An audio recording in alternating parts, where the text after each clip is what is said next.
issues after his baseball career and served time in prison on drug-related charges. In 1995, he pleaded guilty to tax evasion. A White House official noted Strawberry became active in a Christian ministry and has been sober for more than a decade. He also started a recovery center that is still in operation. That is correspondent Linda Kenyon. It is time.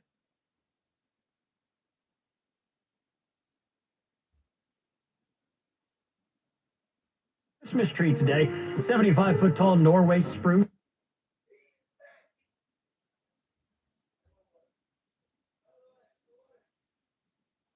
The Tree Holiday Workshop will be a coloring station with Peanuts characters, a make-your-own Snoopy station. You can write letters to Santa Claus. And, of course, the lighting of the tree, that's still a few weeks away. But, yes, we'll be there. 1010 Winds will be there Wednesday, December 3rd for the annual Rockefeller Center tree lighting. Hey everyone, this is Boomer Esiason, and I'm here to tell you all about United Healthcare and their Oxford products. They've served me well for 41 years, and I've been very happy with the coverage that I've received. In fact, they're not only my insurance carrier, United Healthcare also supports my foundation in our quest to find a cure for cystic fibrosis. So when you play pro football, you learn pretty fast that you can't win without teammates you can rely on. The same is true for your health plan. And that's why Oxford plans from United Healthcare include all kinds of benefits for your employees, like $0 deductible options, virtual care with $0 copays, and the ability to earn up to $700 a year just for taking healthy actions. Care for your employees and savings for you? You'll get that too. Check out Oxford now with more ways to help your employees and bottom line stay healthy.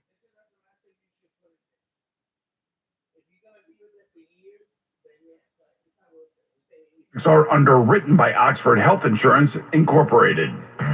This is the story of the one. As a custodial supervisor at a high school, he knows that during cold and flu season, germs spread fast. It's why he partners with Grainger to stay fully stocked on the products and supplies he needs, from tissues to disinfectants to floor scrubbers. Also that he can help students, staff, and teachers stay healthy and focused. Call 1-800-GRAINGER, click Grainger.com, or just stop by. Grainger, for the one who get it done. eBay has reinvented vehicle buying. From click to curb, everything's covered. Ever try to buy a car online and end up in a parking lot with a stranger and some blind trust? That era is over. Now with Secure Purchase, eBay isn't just where you find your car. It's where you buy it, start to finish. Title, financing, registration, delivery, it's all built in. This is the modern way to buy your next ride. This is ridiculous. Things people love. Secure Purchase is powered by Fairmount Dealer Services LLC and eBay Subsidiary. Have you ever wondered why there is so much cancer on Long Island? Did you know that the DuPont Chemical Corporation and 3M recently agreed to a $13.5 billion settlement for contaminating public drinking water with cancer-causing forever chemicals? Long Island's drinking water has some of the highest concentrations of these cancer-causing forever chemicals. If you live on Long Island and have been diagnosed with kidney cancer, testicular cancer, liver cancer, thyroid cancer, or ulcerative colitis, you may have a claim. Call the lawyers at Krensel, Guzman, Herbert. The KG Law Team is on your side. You can trust KG Law Team to diligently work towards restoring you and your family's well-being. There are serious time constraints, so call the KG Law Team for a free consultation at 212-227-2900. That's 212-227-2900, or visit their website at kglawteam.com. That's kglawteam.com. Coming up, the end of an era for long-term weather prognosticating. The Farmer's Almanac says it will stop publishing at the end of this year. We'll have that story for you, but first... Winds Nissan 1051. Let's get to where you need to go. Here's Jody Ville. It's bumper to bumper on the island, and you may want to avoid this mess. Here's what we see on Long Island's Big Three. Eastbound Southern State Valley Stream near Central Avenue, Linden Boulevard. It's a fuel spill from a vehicle leaking from the gas tank. Jams going back to the Cross Island. Drivers taking it northbound. Southbound is hardly moving on the Cross Island. You may want to head to Sunrise Highway. LIE in the northern states, of course, they're moving both ways. And here's what you need to know about the bridges and tunnels. In at the George, it's 15 to 20. Half an hour wait outbound from the Cross Front. Inbound Lincoln, 15 to 20, and 10 to 15 at the Holland Inn. And we're also looking at the tunnels. Outbound, not bad at all. A number of cancellations at LaGuardia, JFK, and Newark airports. Check your airline app for the latest info. Traffic sponsored by MajorWorld.com. Don't get duped by low the hell advertised happened prices here? on pre-owned cars. Okay, there we go. Once you try to buy one, the final price will end up being thousands Elbow more. the Come to Major myself. World for transparent pricing and no surprises. Major World, 4340 Northern Boulevard, Long Island City, Queens. And let it roll today. Major Auto. Go to MajorWorld.com. Jody Bale, 1010 wins at 92.3 FM. All right, let's get a check of the Acura the forecast. Here's meteorologist Bill Dager. And that forecast, Brian, a Let's nice see. one as we head through the afternoon. We'll see Oh, it's gonna be sunshine nice. with a few clouds, a high of 64. But clouds All will right. return tonight ahead of a storm system developing tomorrow, low 50. That'll bring us rain and drizzle off and on tomorrow, especially from late morning on. High Messy, 61. man. That rain I got continues tomorrow night. Leftover much shower crap early here. Monday as a cold front moves through, then breezy and cooler later in the day as clouds Anyway, break for sun, high 52. I promise It'll be windy next and quite stream this is chilly all by going to be Tuesday, clean. partly sunny, That's it. 44, feeling like it's near 30. But by Wednesday Wow. and Thursday, we're dry with a little sun and temperatures back into the 50s. The AC Right got to now, come out the 58, window too. mostly sunny, relative humidity 75%. Clean my Repeating the phone. current temperature, 58 going up to 64 today. Meteorologist Bill Decker on New York. You see, there's something I don't like about it. Radio. It cuts off. On 92.3 FM. All right, well, Bill uses all sorts of science and all sorts of meteorological data to figure out. Let me turn that off. Yeah, the only thing I don't like about this HD radio on AM or medium wave is that, you know, I like over here near New York City. I'm in Yonkers, of course. We don't have no more digital stations on the AM band, but this thing seems to trigger like some of the stations. Yeah, I don't know if it's all of the stations, but I do get an HD thing that pops up. Like, for example, 1010 wins. I get the HD thing that pops up, and then you hear like it cuts off. That's kind of annoying, and I don't know if I can get rid of that. There must be something in the setting not to do that, but I leave it on because, of course, it's also FM HD. But you notice it, like when you're listening to it, you'll hear like it's trying to you'll see the HD light come on and then it'll cut off the audio. It's like a mute, and that's annoying. So this one for everyday listening now, it's like on FM is great, but on AM, I think it's in the setting probably. Maybe there's in the setting. I don't know. I haven't really looked it up on it.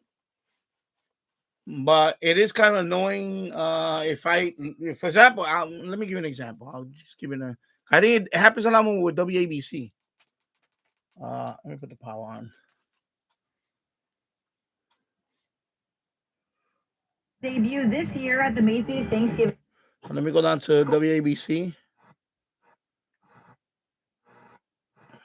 But we shouldn't give them the opportunity.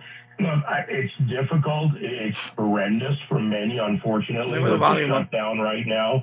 But I'm going to go to something you got close to in the last segment about Treasury Secretary Scott Bessent talking about the effects of the one big beautiful bill that will come into play at the beginning of the year, and Americans will begin to see that in their tax filing, their tax refunds. It's just other things that no will HD light is on. The early part of next year into the midterms. We've got to hold strong on now this. that I wanted to invoke it, doesn't do it. Republicans buckle so they can keep doing this as they've done for decades now. And it's time Republicans stood up. We're closer to regular order. We've got clean CRs. The people that suffer, we will have to help them. Americans help each other. It's not doing it now. It's not doing it now. Let me try 880. Game. I don't remember. Did you say it was going to be a classic seventh game or no? No, I said it was the Dodgers would win.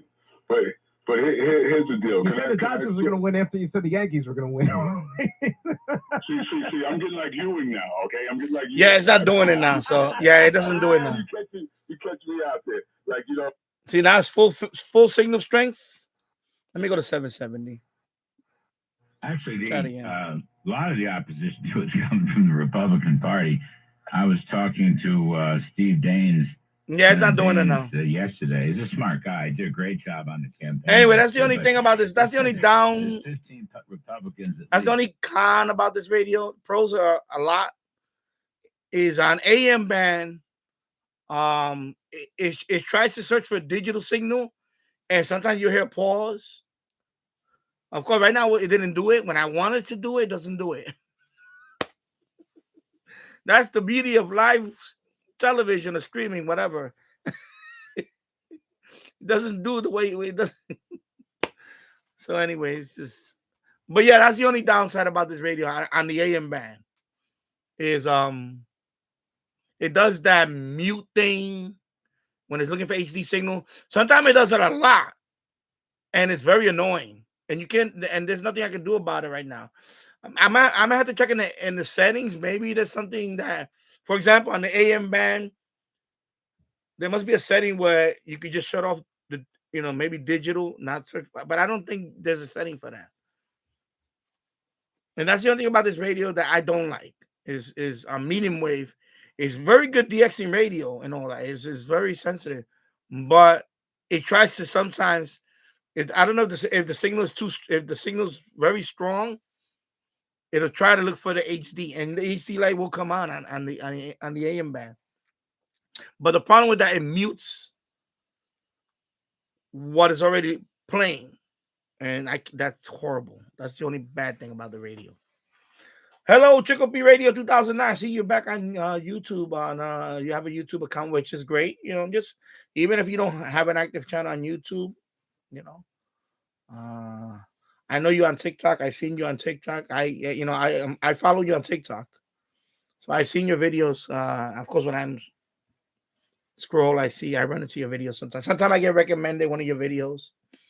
So, how you like TikTok so far? It's a mixed bag for me so far. It seems to be getting better. Like I said, the only thing I mentioned that a few streams ago. I think I was talking about it once. It was a few months back. TikTok is something that you have to get used to. It takes a while. The algorithm is very, very. When you first open an account on TikTok, you're gonna get hit with everything. A lot of it is not going to be something you're going to want to look at. And then, yeah, okay, you got used to it. Okay. And then, when you start liking stuff that you like, obviously you're not going to like anything. I'm not going to like something I don't like.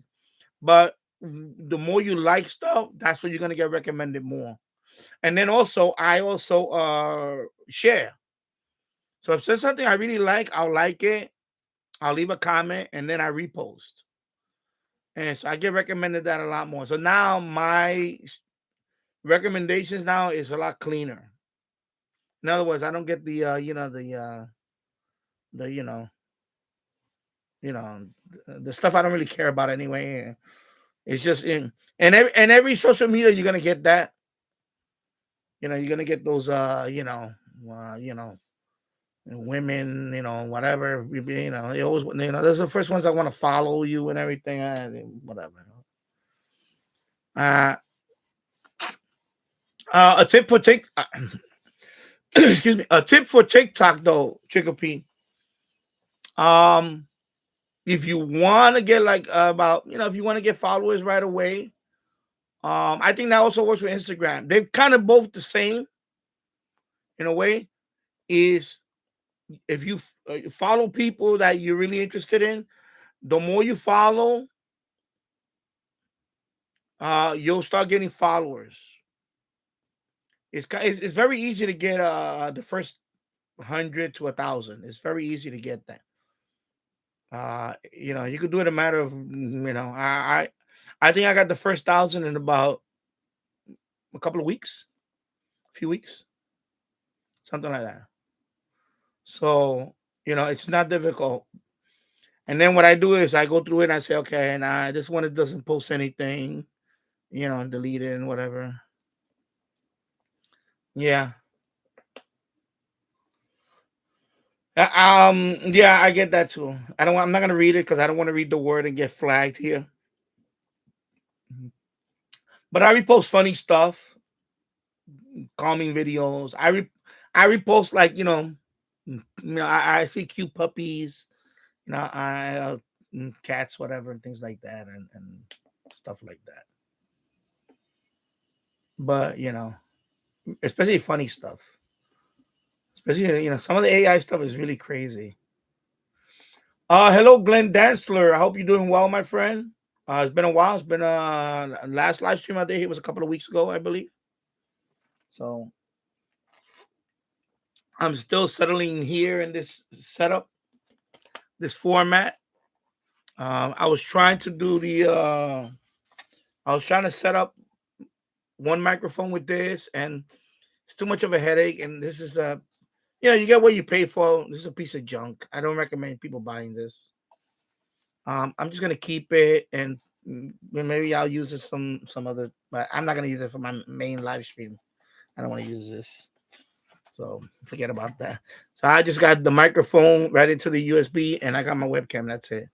I'm done with the sound effects. Whatever. I just want to keep it simple. So I hope you're doing well, Chicopee. I haven't also, I know before you asked me about the FM server, I just haven't had time to. I've been very busy. I've been very busy. I don't know if I'm going to host a web server anytime soon, only because I have a lot of work to do. I want to catch up this winter on this basement. I got to rip out the floor to the next room. And right now, this room right now is too cluttered. That server rack, I'm thinking about putting it on the other room. Right now, I have my bed here because this room is actually warmer than the other room. But I also got to take this AC out. And you can see what I have here. So I have to do that soon because it's getting cold in here. I had to actually had to plug in the space heater a couple of nights. And I just only run it for an hour. That's it. I don't, so it's okay. I'm very careful with space heaters. I have it plugged into a circuit, power,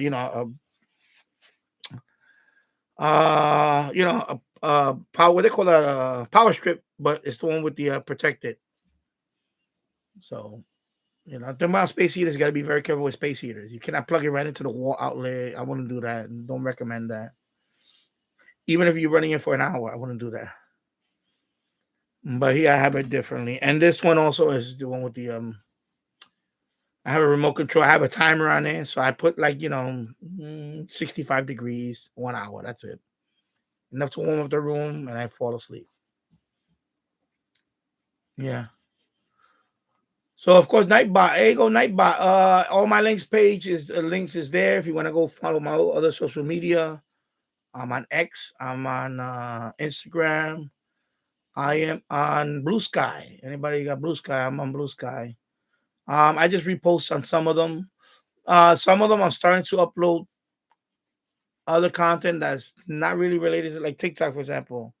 I uploaded a video the other day. It was just I was on Stu Leonard. I saw the model train that I'm a sucker for model trains and all that. So I uploaded that. That type of video. I wouldn't do it for this channel. I have a model railroad channel for that one. I uploaded a little video on that one. So if anyone will follow me on that channel, Danny's Model Trains, I have the link in the home tab of this channel. You can go there and I think I have about 112 subscribers on that channel right now. At some point, I would like to have a model train layout. It's probably not going to happen in this room. It's probably going to be more in the garage, but we'll see. One thing about this channel is always a work in progress. I think every channel is a work in progress. So of course, if you already guys know, I already renamed my channel. I did that a couple of weeks or so ago. So far, I have mixed results. I think a few people unsubscribed me, but it's okay. You know what? It is what it is. What you gonna do? I think it was just a few people. I know it went down, but now it's going back up. Like I said, nothing major is gonna change. It's just I wanted to change the name of the channel. It's not the format is gonna be pretty much the same, except I'm gonna add more stuff to it. But also, I had to change the name because it's not I know there's another channel that's gonna be on later on today. He's focused on that more. And that's fine. That's his channel, But my channel, I want to be a lot more broader, which I'm already am broader, but I want to be a lot more broader. Not only radio related, but I want to be other stuff, other topics and hobbies and all that. Yeah. So Glenn, I hope you're doing well. It's good to see you. I'm glad that everything's okay. I health wise, I know a few weeks back, remember, well, a couple of months now. And I'm glad you're here. I'm glad you're doing okay. Chickle B Radio. Okay, update on my server. I will be getting a TF radio for my server. Alrighty. I have a laptop first, so I'll be able to do it as soon as I get the radio. Cool. All right, my TF server will hopefully be online during the Christmas week. I'm very excited about it. Cool. Yeah, it is exciting when you first set up something like that, But now you're gonna find out also how much of a pain it could be at times. My suggestion is, again, you're gonna set up the server. I will not put on the same computer that you're gonna have. Like, for example, this computer has my Google account information and all that and everything. Because when you set up the TF server, I don't know what are you gonna do it with Linux or Windows? Because if you're gonna do it with Windows, and for example, this computer right here, right? I have to shut off the Windows firewall. I have to shut it off because Windows firewall doesn't allow me to open up certain ports. It just closes everything. So I had to disable Windows firewall. In other words, it's open to everything, which is a big no-no if you have important stuff in it. But I don't have important stuff in this one. This one is just a clean install of Windows 11 and the software. That's it. The TF software, the XDR and the XDR software and the it's called XDR. That's the plugin. It's gonna run on Chromebook, running on Linux. Okay, so yeah, and Linux is much better for that stuff. I have not set it up on Linux. I'm thinking about maybe on another computer. Maybe I should try Linux setup. But this computer right now, I'm not really using for anything. That's why I threw it in here, Windows 11.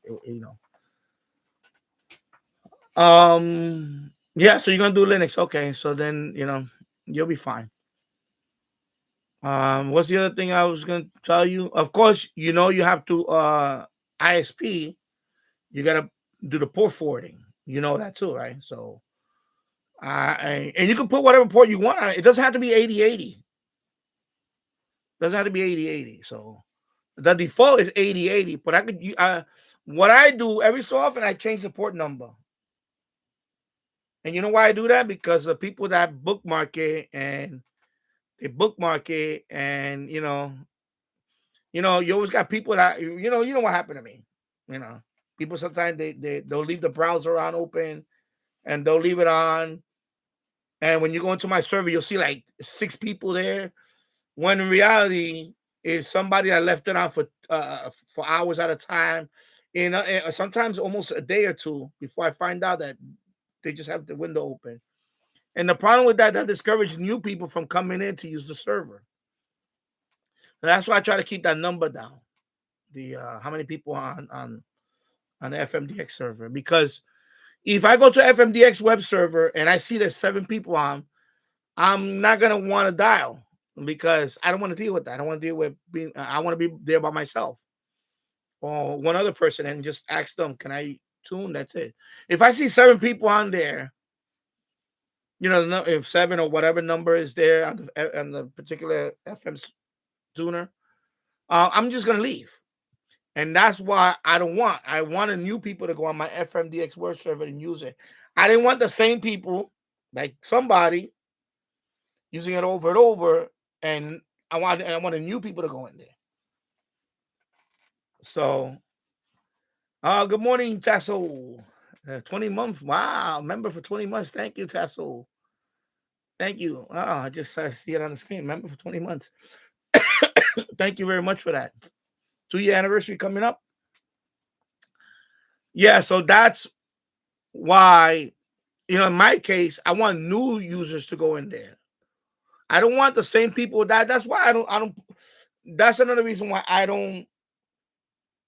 stopped putting it online. And plus the FMDX season is over and I don't want to have it all year round. I didn't want to do all that anyway. But yeah, I don't want the same people. It was always the same group of people going to one server to another. Like I already seen it long enough. I've been Like I already seen that you, Chicopee, and some other people always go to all these servers over and over and over, and that's fine. You know, that's what you want to do. That's fine. But I didn't want that. I don't want the same people going into my server over and over. I want new people, especially and that's the problem. I found out there's not that many people. It's when I mean that many people, it's always the same people over and over. And I say, I don't want to deal with that. So I say, I had it on for the summer for the FMDX season. Right now, I don't know if I'm gonna put it back on. I probably won't because I just don't. So maybe next summer I'll have it back on for FMDXing because at some point I will get another antenna and try that one. But yeah, so you're gonna find out about the admin part, about the headaches. And the thing is, the band doesn't work very well if the person keeps changing the IP address. That too, or if they're running a VPN, that's another thing. Like it happened to me many times that I try to ban the person and it just kept reconnecting. The same person kept reconnecting even though I just banned them, and that became very annoying. So I finally what I had to do is I had to go into my setting. I changed the port number to something that he doesn't know, and now he can't connect. That's how I got rid of his, the persistent people. And it's unfortunate that they do that they hog up, they hog up something that's open to the public and use it as their own. They try to use it as their own personal radio station, and it's not meant for that. That's hence the website FMDX website. It's for you to go in there and try to get a catch, FMDX catch. It's not for you to go in there and just listen to, or maybe do a quick band scan of, that's what I do. When I go connect to somebody else's thing, I just do a band scan. I just want to hear what's going on, and that's it. I don't want to be there listening to one station all day. I don't need to do that. If I want to do that, I go to an app or I go to the website of the radio station, because I think that's rude when you hog up the resource. It's very selfish and obnoxious and all that. And I got tired of that. And there was no way of really completely banning a person. Believe me, I tried banning so many people, and it got to the point where it was not enjoyable no more for me to have the server open. And even though I would, go about my business all day, I would come back and it would be like the same IP addresses, the same locations. I think Maryland and Middletown, New York, some idiot up there. And they would just stay on for hours.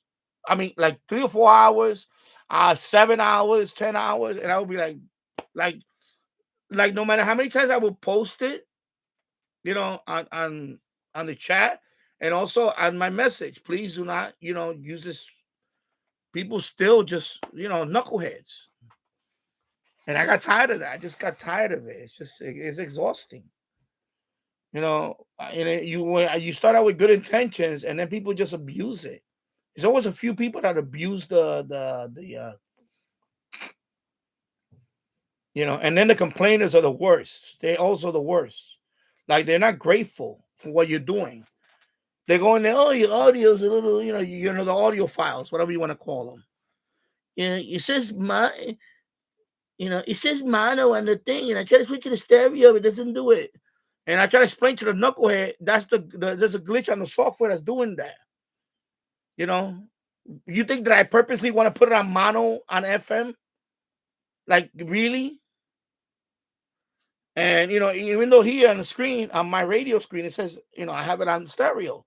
But on the browse on the server, it doesn't show that. It shows us mono. But if you listen to headsets, it's stereo. It's just the indicator is stuck on mono. So you know how many emails I got for that? I got about at least 5 emails for that alone. 5 emails on that alone. And like I have time, you know how many emails I get a day? I don't have time to sit down and read emails about people complaining about a free something I'm doing for free for them. And they complain. And that's when it really bothered me. Like, And it's hard to annoy me at times, but I shouldn't say it's hard to. It is easy to annoy me. But this one really annoyed me. It was right away, like the first week, like within not even the first week, within about 3 days, 2 or 3 days of the server, I got an email. Oh, your audio. So you know what? You're gonna deal with that now, Chicopee. You're gonna deal with that when you have your admin server. When you admin your server, now you're gonna deal with all that nonsense. You're gonna deal with all that nonsense. You're gonna deal with what I dealt with. Now you're gonna deal with it. It's gonna be very exhausting. And even if you do a private server, what's the point of doing a private server and announce it if nobody's gonna use it? So if you're gonna do a private server, don't do it public. You know. So like I can connect now if I want, anytime I want. But what I'll do now is I won't make it public. It'll be a private server, but also it won't be listed on the map. It won't be there. So that you can just check in the admin, you check it off. I don't want to be public. That's it. And that takes care of that. Now for the banners, like I said, yeah. Now, like for the people that I banned, like that guy that kept connecting, I just changed the port number. That only takes me a couple of minutes. I change the port number. I go to my router. I log in. It's on this port. Okay, no, change it to this port now. Okay, that's it. Now I go in here. I change the port number. Bye-bye. Now he's still connected to my IP address with the old port number. It's going to be a dead page. Unable to connect. That's how you deal with persistent people. I just gave you a tip right there. Change the port number every so often. That's what I do. I change the port number every so often. It doesn't have to be 8080. Sometimes I put 1776 or some whatever,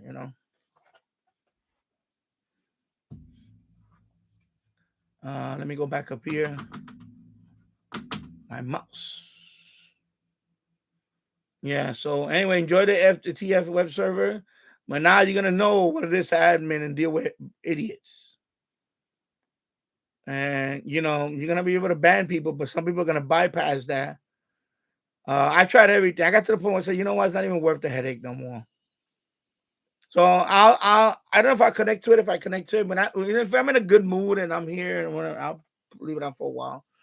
But I know every time I do that, some idiot that's going to leave it on for hours at a time, hog up the server like he owns the server, and ruin the experience for everybody else. And I can't stand that. Now the SDR is different. The SPI HF SDR is different because that one I could put a limit on how many people could connect to. Also, that one there's no chat that I could see and deal, and because that's another thing. The chat also brings a little bit of drama too. But unfortunately, it was like I said, when I first started doing it, it had good. I had good intentions about it. I was like, man, I'm gonna meet some cool people. I'm gonna meet some nice FMDX people that are cool. No, that was the opposite. I'm sorry, some of you people are just straight up assholes. That's it. Nothing but assholes and complainers. Ungrateful sons of bitches. And that's what happened. And the intention was to meet some. I met. Don't get me wrong. I did meet a couple of people. I got to know. Like I know Mike. A couple of people. And they email me and they say, "Yeah, I need anything." They were like over the email. And they were nice people. Most of the admins, because we host a server, but the users, none of them. I could care less about any of the users because they all just they don't fucking appreciate anything. I'm sorry, I'm gonna say it like it is. They don't appreciate it, and that's what happened. A lot of you FMDXers out there, they're just a bunch of fucking assholes. So fuck you. There you go.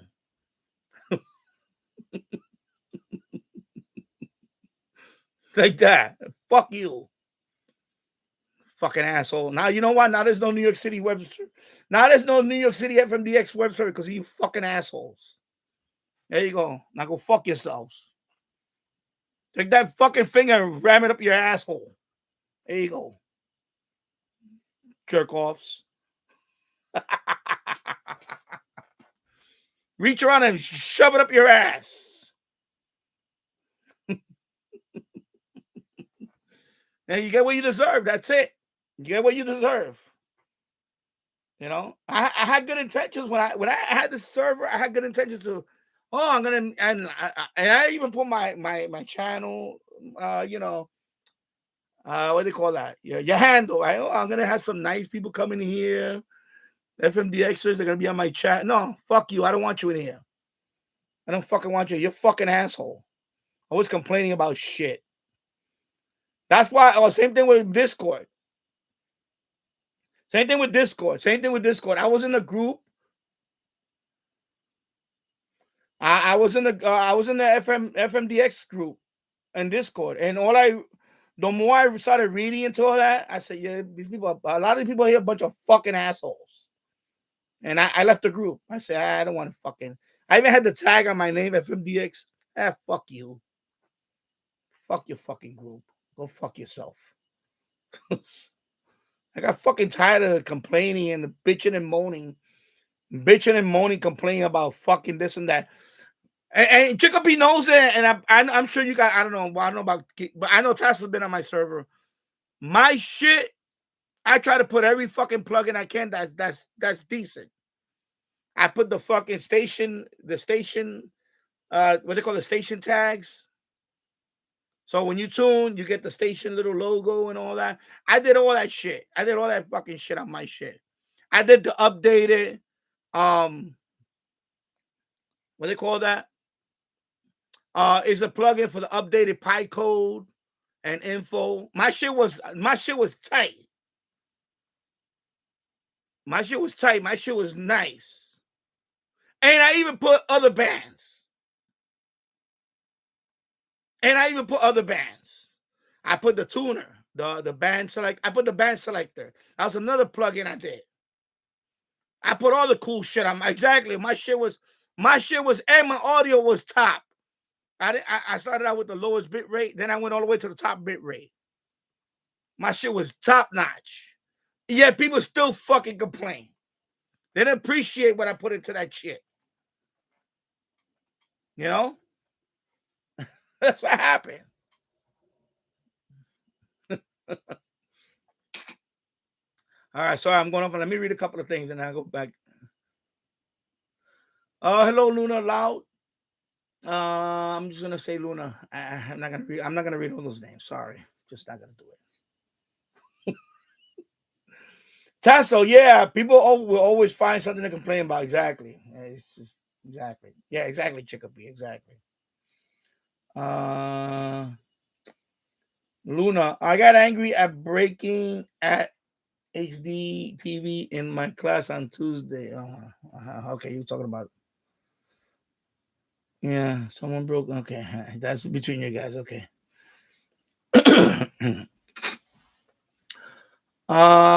Yeah. So, Chicopee, yeah, you know, just if somebody, when you set up your server, if there's somebody you can't ban over and over, you know what I do? Just change the port number, reboot the server. First, go to your router, change the port number, and then reboot it, and that's it. He's still gonna try to connect to the old port number, and his shit is dead. You just killed him. That's it, and that's it. That takes care of that asshole. That's how I deal with that. I just change the port number. That's it. It only takes me a couple of minutes. It only takes me like not even nothing.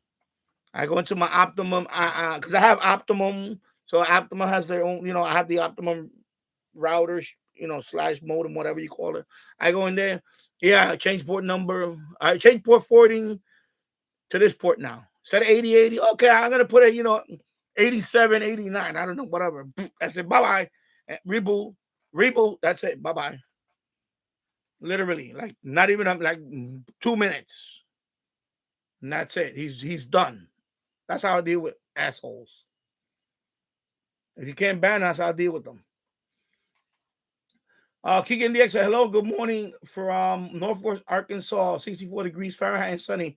Over here right now it's 60 degrees and sunny. We had rain overnight. We had a little bit of rain, not much. So it's actually going to be a nice, it's 60 degrees right now. It's going to be a nice day today. So that's the reason why I'm doing the stream. I'm going to be on for a couple of hours. And then probably going to go out today. My wife and I, and my son. We're having a couple of people come over today. So, and of course, I gotta fix this place up. Oh, I got a mess in here. I gotta clean this. I was supposed to do it today, but now she invited a couple of people to come over here. Guests. I mean, they're cool. I know them for years, so. And I was hoping to be alone today, not no guests coming here.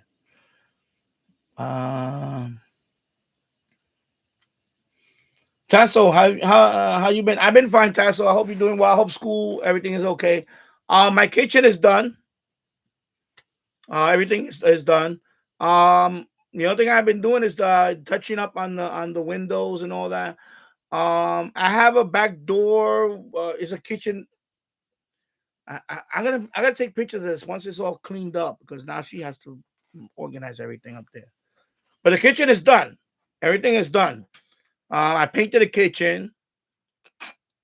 It's like a teal color. The frame, not only the window frame, but it has like a molding through the middle of the wall.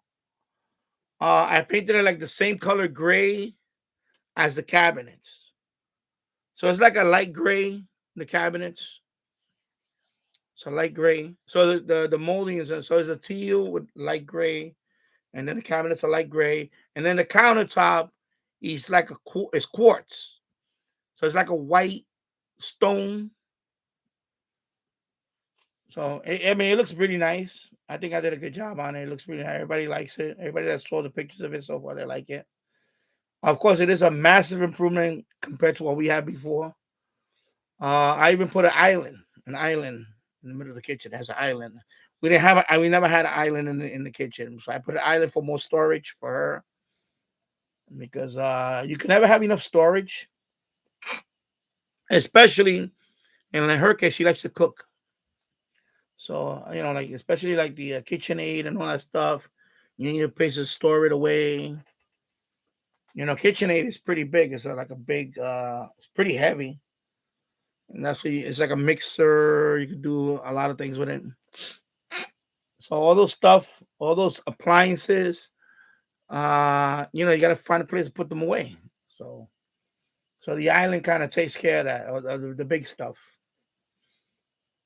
So it's done. It's just that. That's the only thing. And that's something. Right now, what I've been doing, I've been restoring the back door. There's not the back door for the outside, but there's a door that goes from the back to the kitchen. When you go from the back door, there's a little area. I guess they call it the foyer. I don't know what you call that. It's a little area, and then the kitchen. And then there's a door there. That's an old door. That door has been there since this house was built. So I'm trying to restore that door. The glass on that door was all full of paint and everything. I've been scraping off all the paint. I got all the paint out. So I'm trying to restore that door. It even has the old lock with a skeleton key. But unfortunately, I'm not going to be able to. I'm just going to restore the knob. And it has another lock on top with a cylinder, with a regular handle. I'm going to put a new lock on that, and that's it. So I'm trying to restore an old door now for that. And then after that, I'm going to go work on the garage for the rest of the winter. Go back and forth and start putting stuff in the garage. I need to free up space here. But the kitchen is done. So, yeah. Keegan the Xer, I listening to the aux input on the XDR S10 HD IP radio. And I was just talking about that earlier in the beginning of the stream. Do you have the same issue that I have, Keegan? On the AM band, for example, when I'm listening to like a WABC 770, the radio tries to do like it tries to like it thinks that there's an HD signal, and the only problem I have on the medium wave is that it mutes it while it's trying to connect to the HD signal. Of course, there is no HD signal on AM or digital signal at all now. But I hate when it pauses a lot. I hate that. That's the only downside about this radio that I was saying earlier in the stream. It's a great radio on FM, it's great and everything, but on AM, it tries to connect to a digital signal when there's no digital signal there. And the problem with that, it mutes when that happens. That's the only downside about this radio, is the AM portion, that whole HD, like it's trying to find it. It even lights up HD here, but there's no HD signal on AM or digital signal at all. But it's trying, and then it'll mute when that happens. So if I was listening to a lot of AM long, I wouldn't have this radio on because it'll mute every so often, and I hate that. So that's the only issue I have with the radio.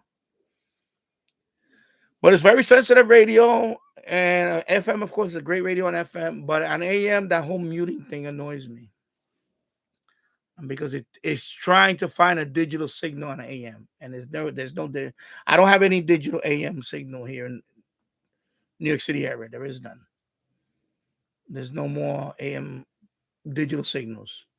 I think the last one we had was wow, it's been about 3 or 4 years now that I haven't heard it. Probably about more like 3, 4 years. We had one, but that station is gone now. Yeah. Yeah, PG rating out the window. I know it didn't take that long. Because when I think about those people connected to FMDX server, I really thought it was going to be a more pleasant experience. I was going to meet more people. I mean, I did meet some nice people. Like I met, like Nick. Nick is a nice guy. I like Nick. He's the Tabernacle admin, Nick. And then Mike is the Connecticut admin. Then the guy from Bermuda, he reached out to me. He's a nice guy. Who else reached out to me? Yeah, those are the main three. Nick. I forgot the guy's name from Bermuda. I forgot his name. And of course, Mike from Connecticut.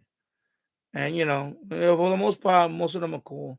And Ivan, I don't talk to Ivan because we go way back on Ivan. I don't know, he just doesn't like me for whatever reason, and I don't care. One thing about me, I'll reach out to somebody a couple of times. I'm the type of person I'll give people. I'll reach out to them. I'll try to be friendly with everybody. I say hi to everybody in the chat. When I go to another chat, I'll say hi to everybody or whatever, or at least. But after a while, if I get a cold shoulder from somebody, I'll be like, you know what, the hell with you. I'm not gonna suck up to you. I'm sorry, you're not better than I am. You're not top fucking shit, whatever the fuck. Well, you are shit, but you're not top dog. So, yeah.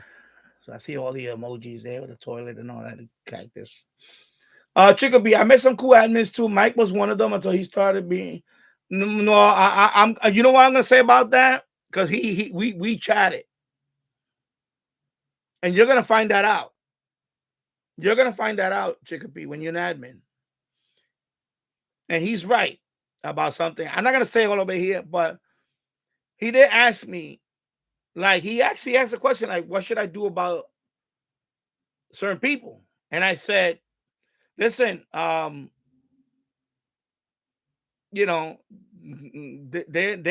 on my server, they're on your server, they're on everybody's server. There's a few people that goes on everybody's server. They like to jump around different servers. That's fine, My thing about I try to explain to him about that. I said, listen, well, you can disable the chat. Number one, if you don't want people in the chat, just disable the chat.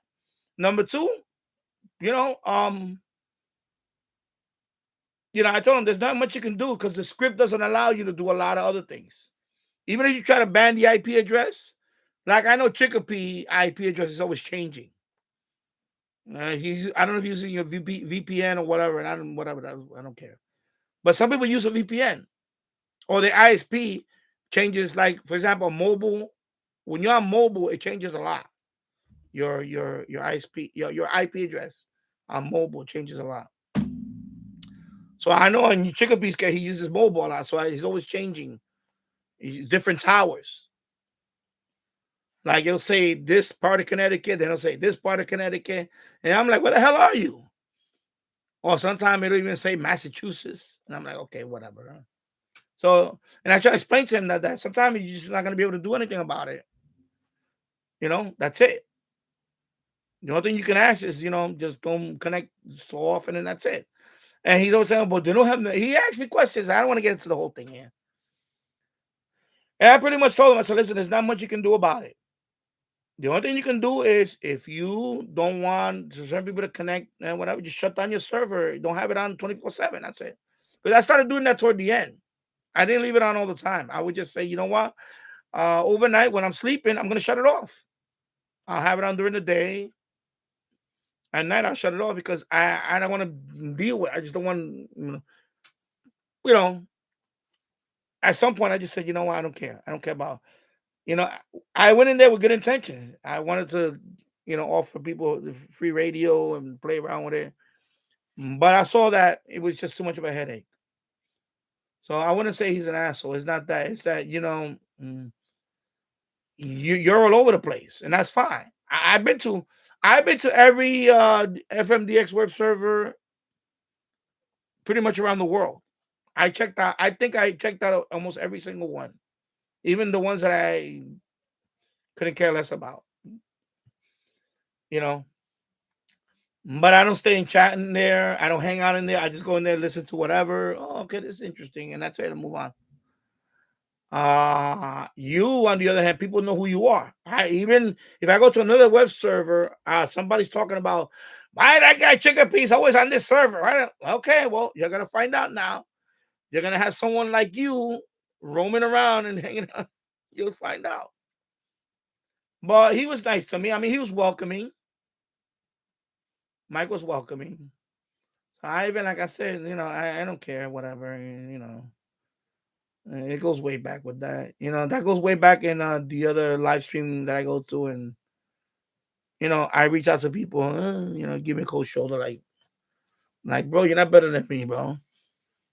I don't know if it's jealousy. I don't know what it is. Because remember when I started, he was already at about almost 1,000 subs, and then of course now here I am now. Was it 5,500?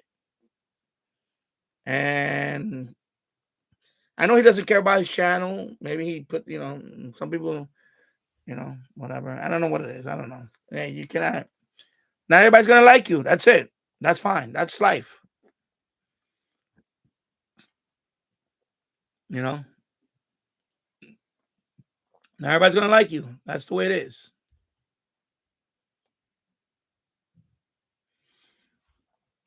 Oh, for AM, well, I just use one of these. For AM, I have this one. From one of your, these are cheap ones. I don't have it hooked up to no external antenna. I just use this. But I notice it tries to lock in HD sometime, and I'm like, and then it'll mute. And maybe because it's a real strong signal. I don't know. Maybe that after it gets all the bars, maybe the next thing is trying to do the HD. And see, I don't know. But it does happen, and it's annoying when that happens. Let me go back up here. I skipped all the way down here. Sorry. I skipped all of this. Wow. Yeah, so I mean, I met some cool admins. So now you're going to be in that whole thing, the admin thing. And when you get your server, but some users are very, I don't know. Some people are just ungrateful. Yeah. So yeah, yours was one of the very few that wasn't just FM. Yeah, I know the guy in Mexico. Because I was that when I wanted to do that, and I think the guy in Monterrey, Mexico, was the one that has the same thing. He has the same plugin that has all the other bands. So I said, you know what, I'm gonna put that. So I went in the forum, I found the plugin. Okay, so I did offer that. I offered the only thing I didn't include there was long wave because I don't want people wasting their time on long wave. There's nothing there. So I just had short wave, medium wave, FM. That's it. They could switch, which is cool. So I didn't mind that. And then there was another plugin that I was recently testing it before I finally shut down the server. Was that actually gives you info on shortwave. The ELB space, whatever it's called. I don't know. ELB space info. You know, the space info, the info for the shortwave stuff. And I was testing it out, but it didn't work for me. It wasn't working. So when you go on shortwave, it'll tell you if you're listening to China, CRI or listen to Radio Romania, it'll tell you right there. But I couldn't get it to work. It was still they're still testing it out. So yeah, when I had my server up, it was I had that shit tight. I put all the good plugins in there, you know. So and people always find something to complain about. You know, my audio was highest bit rate, all that good stuff. So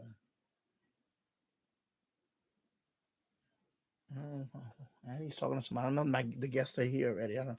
Anyway. So yeah, mine was one of the few that had just FM, and there's not that many. If you look on go to FMDX, .org, whatever, there's not that many that have all the bands. There's on this side of the hemisphere is only me. It was me, the guy from Monterey, and I think it was some other person, maybe. I think, maybe, and then on the other side of the world, there might have been there might have been a few there. I know there might have been a couple of them, but on this side was only Mexico and me, basically.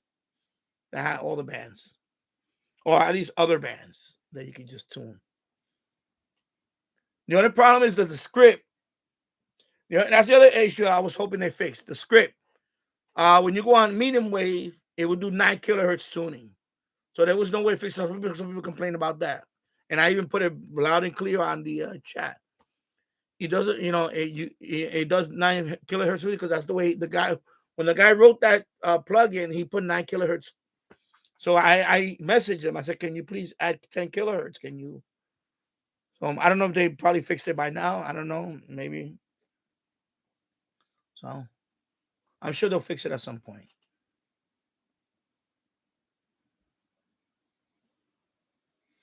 Check up, yeah, you did put all those plugins, you updated it when you put some cool stuff, yeah.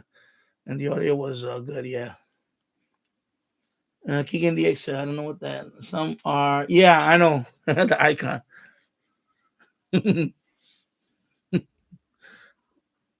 Parties excuse use step out.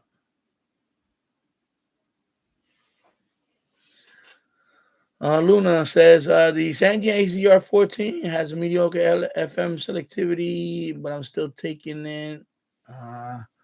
Well, it's a good. I mean, people that have that radio like it. If I was in the market for looking, there's not that many portables out there that are decent. Unless you go to the big portable like the Sangean ones, the bigger ones, the boombox ones. In terms of that one, that's the 14. That's the one that Keegan has, I think. The one that Jill's has. And there's not that many. So that one I heard that's pretty good too. Yeah, it's not gonna be not that many. But remember, HD radio is kind of I don't want to say it's abandoned. There's not that many new radios coming out for HD radio. It's a shame because only if you buy cars. If you buy a new car, it does have HD radio and all that. But in terms of portables, no, there's nothing new, innovative. No, there's nothing out there like that. So,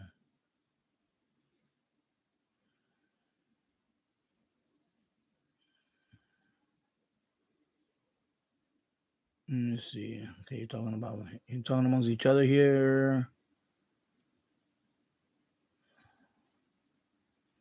Okay, you guys talking about Prime here. Okay, you guys talking about yourselves here. You guys talking about Judge Judy and all this stuff. Hulu just shut down. Did they just shut down? I don't know.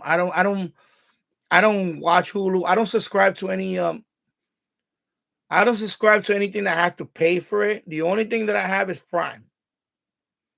And obviously I have Prime not only not for the TV, I have Prime because free shipping. That's why I have Prime. That's the number one reason why I still have Prime. We buy a lot on Amazon, so the free shipping.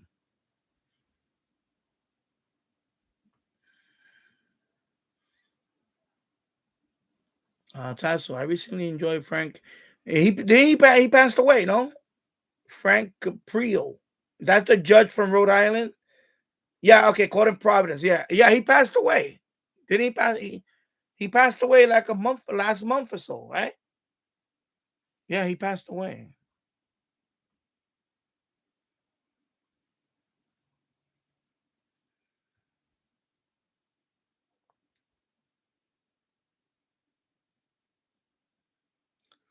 Chicopee. Yep, I have YouTube TV and Disney ABC channel shut down on YouTube. Yeah, I know there was something about that they moved over. They left YouTube TV and they moved. I guess I mean, it makes sense. I mean, they are trying to launch their. I guess their Disney app is not doing as well as they thought it would do. I mean, personally, I don't. Like I say, I don't subscribe to anything. I don't have any of those services. Of course, I have a Roku TV behind me. I watch the free content that's there. I have my over-the-air antenna right now there. I have 117 channels. I haven't done a band scan recently. Maybe I need to do one because now the foliage is almost all. Maybe I should do another band scan. Maybe I'll do it today. I don't know. Maybe I'll do it in a little while. I'll do it. Yeah, I'll do it live. Why not? I'll do a band scan. I'll do a channel band scan, channel scan, and see what we can do.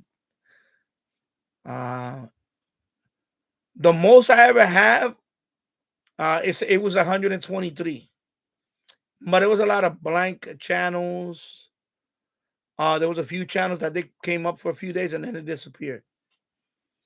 But consistently, it's 117 now. 117. So I'm still very happy with that, though. Don't get me wrong. Yeah. Let me go down here. Hello, Steve Burnham. Good morning. Hope you're doing well and welcome to the live stream, my friend. And Luna wants to buy a whole bunch of radios. I may buy the Senji 909X2. Okay, that's fine. The Ratty RF 919. I don't know about that one. I thought about that one. That's the military looking radio. After I saw a couple of reviews on it,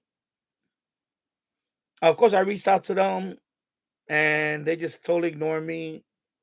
Like always what Ratty does, they just ignore me. So I said, the hell with you. I'm not gonna buy anything from Ratty then. If you guys don't even acknowledge me.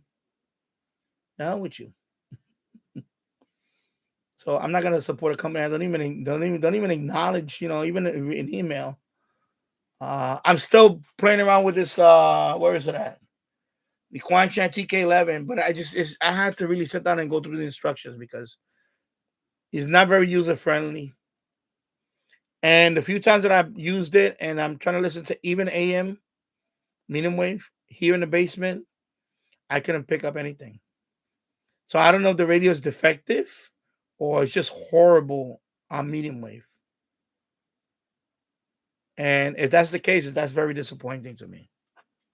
With the TK11, the Quanchan. So, if I can put it right here and listen to a strong AM station, then that radio to me is useless. It's just totally useless.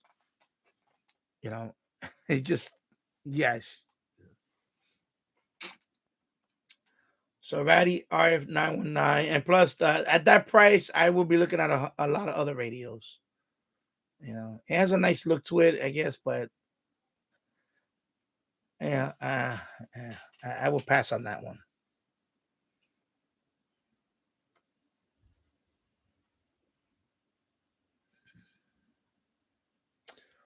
Keegan, I didn't know about that problem. I don't have AM antenna. Yeah. So when you plug it into AM, I don't want to demonstrate that because I don't know if it's gonna work. I tried it earlier, but if you leave it on long enough and you hook, you're locked in on any station, especially a strong station.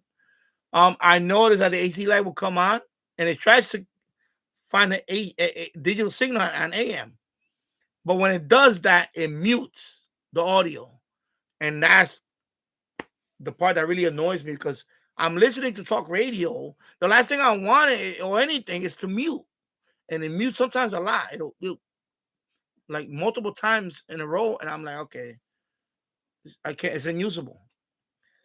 I shouldn't. I don't want to say unusable because sometimes it doesn't happen, but sometimes it happens. Like especially on WABC, it'll and it's annoying. It's oh my god, it drives me crazy. Yeah, it's really annoying. Chickle B Radio. I'm gonna buy another FM transmitter because mine broke. I guess mine broke for Pirate FM station 107.5 the Eagle for Christmas. I was going to broadcast. I'm looking at getting an FM transmitter, but that's one thing I have to do here in organizers. I have to do something about that server rack. Because the problem now is I want to bring down my computers, my retro computers, and I want to hook them up over here somewhere. So,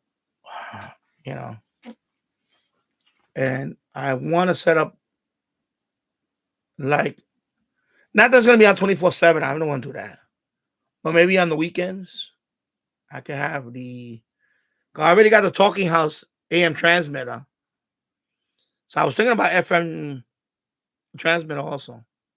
And so simulcast on maybe and maybe I'll have the FMDX web server on and I'll put it on maybe at 88 point.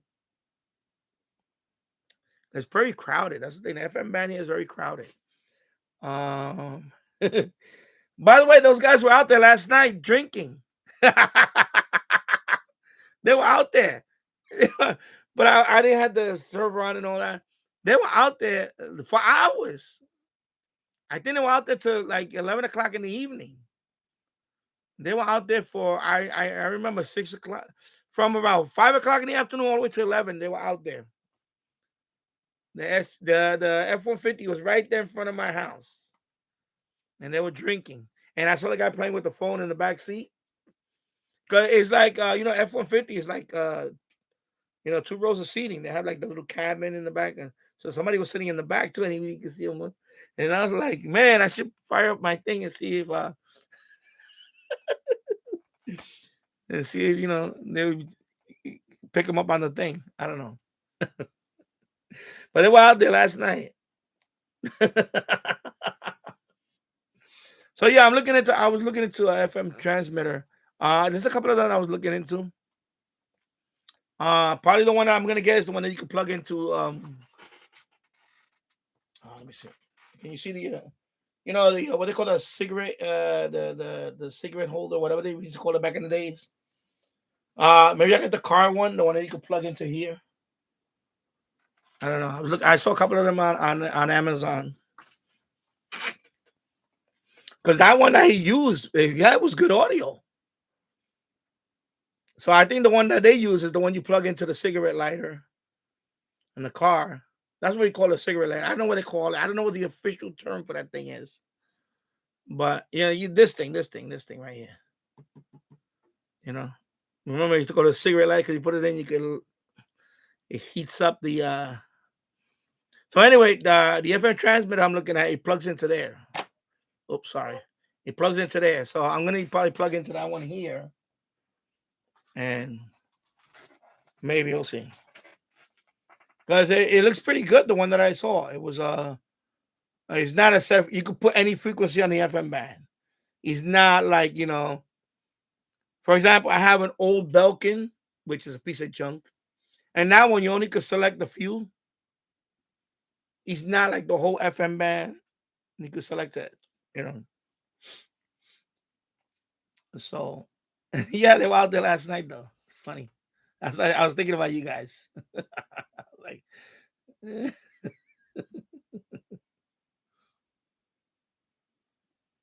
me see. Let me go back up here.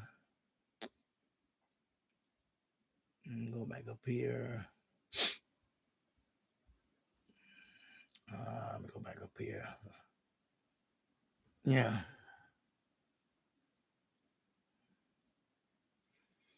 Yeah, I would recommend the the DX286. Where is it? It's in the other room. It's in the boiler room, actually. Makido's in DX286 for FM. FM HD radio. The HDR14 is a nice radio. I was very close to getting one for a good price.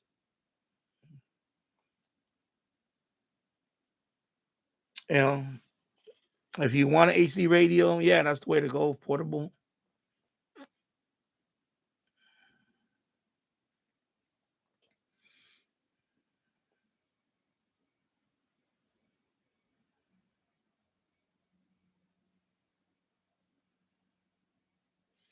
Chicopee. The only way mine got rid of me is to make the. I don't want to talk about that. Yeah. But anyway, you know, you're gonna be an admin, and when you become an admin, you'll find out what it is to deal with persistent people, idiots. Because, like I said, my intention when I started that server was I wanted new people to connect to it, and maybe I would have got a little following out of it. Some people would have went to my channel and they would have told me, "Yeah, I was on your server," you know. But it turned out to be just the amount of energy I had to put in there, adminning and disciplining people. It took away time. It took away, you know, it just took away my time I would have done other stuff. That was other stuff that was more, you know, it was just, to me, I want to say, the complete waste of time, because I did learn a lot.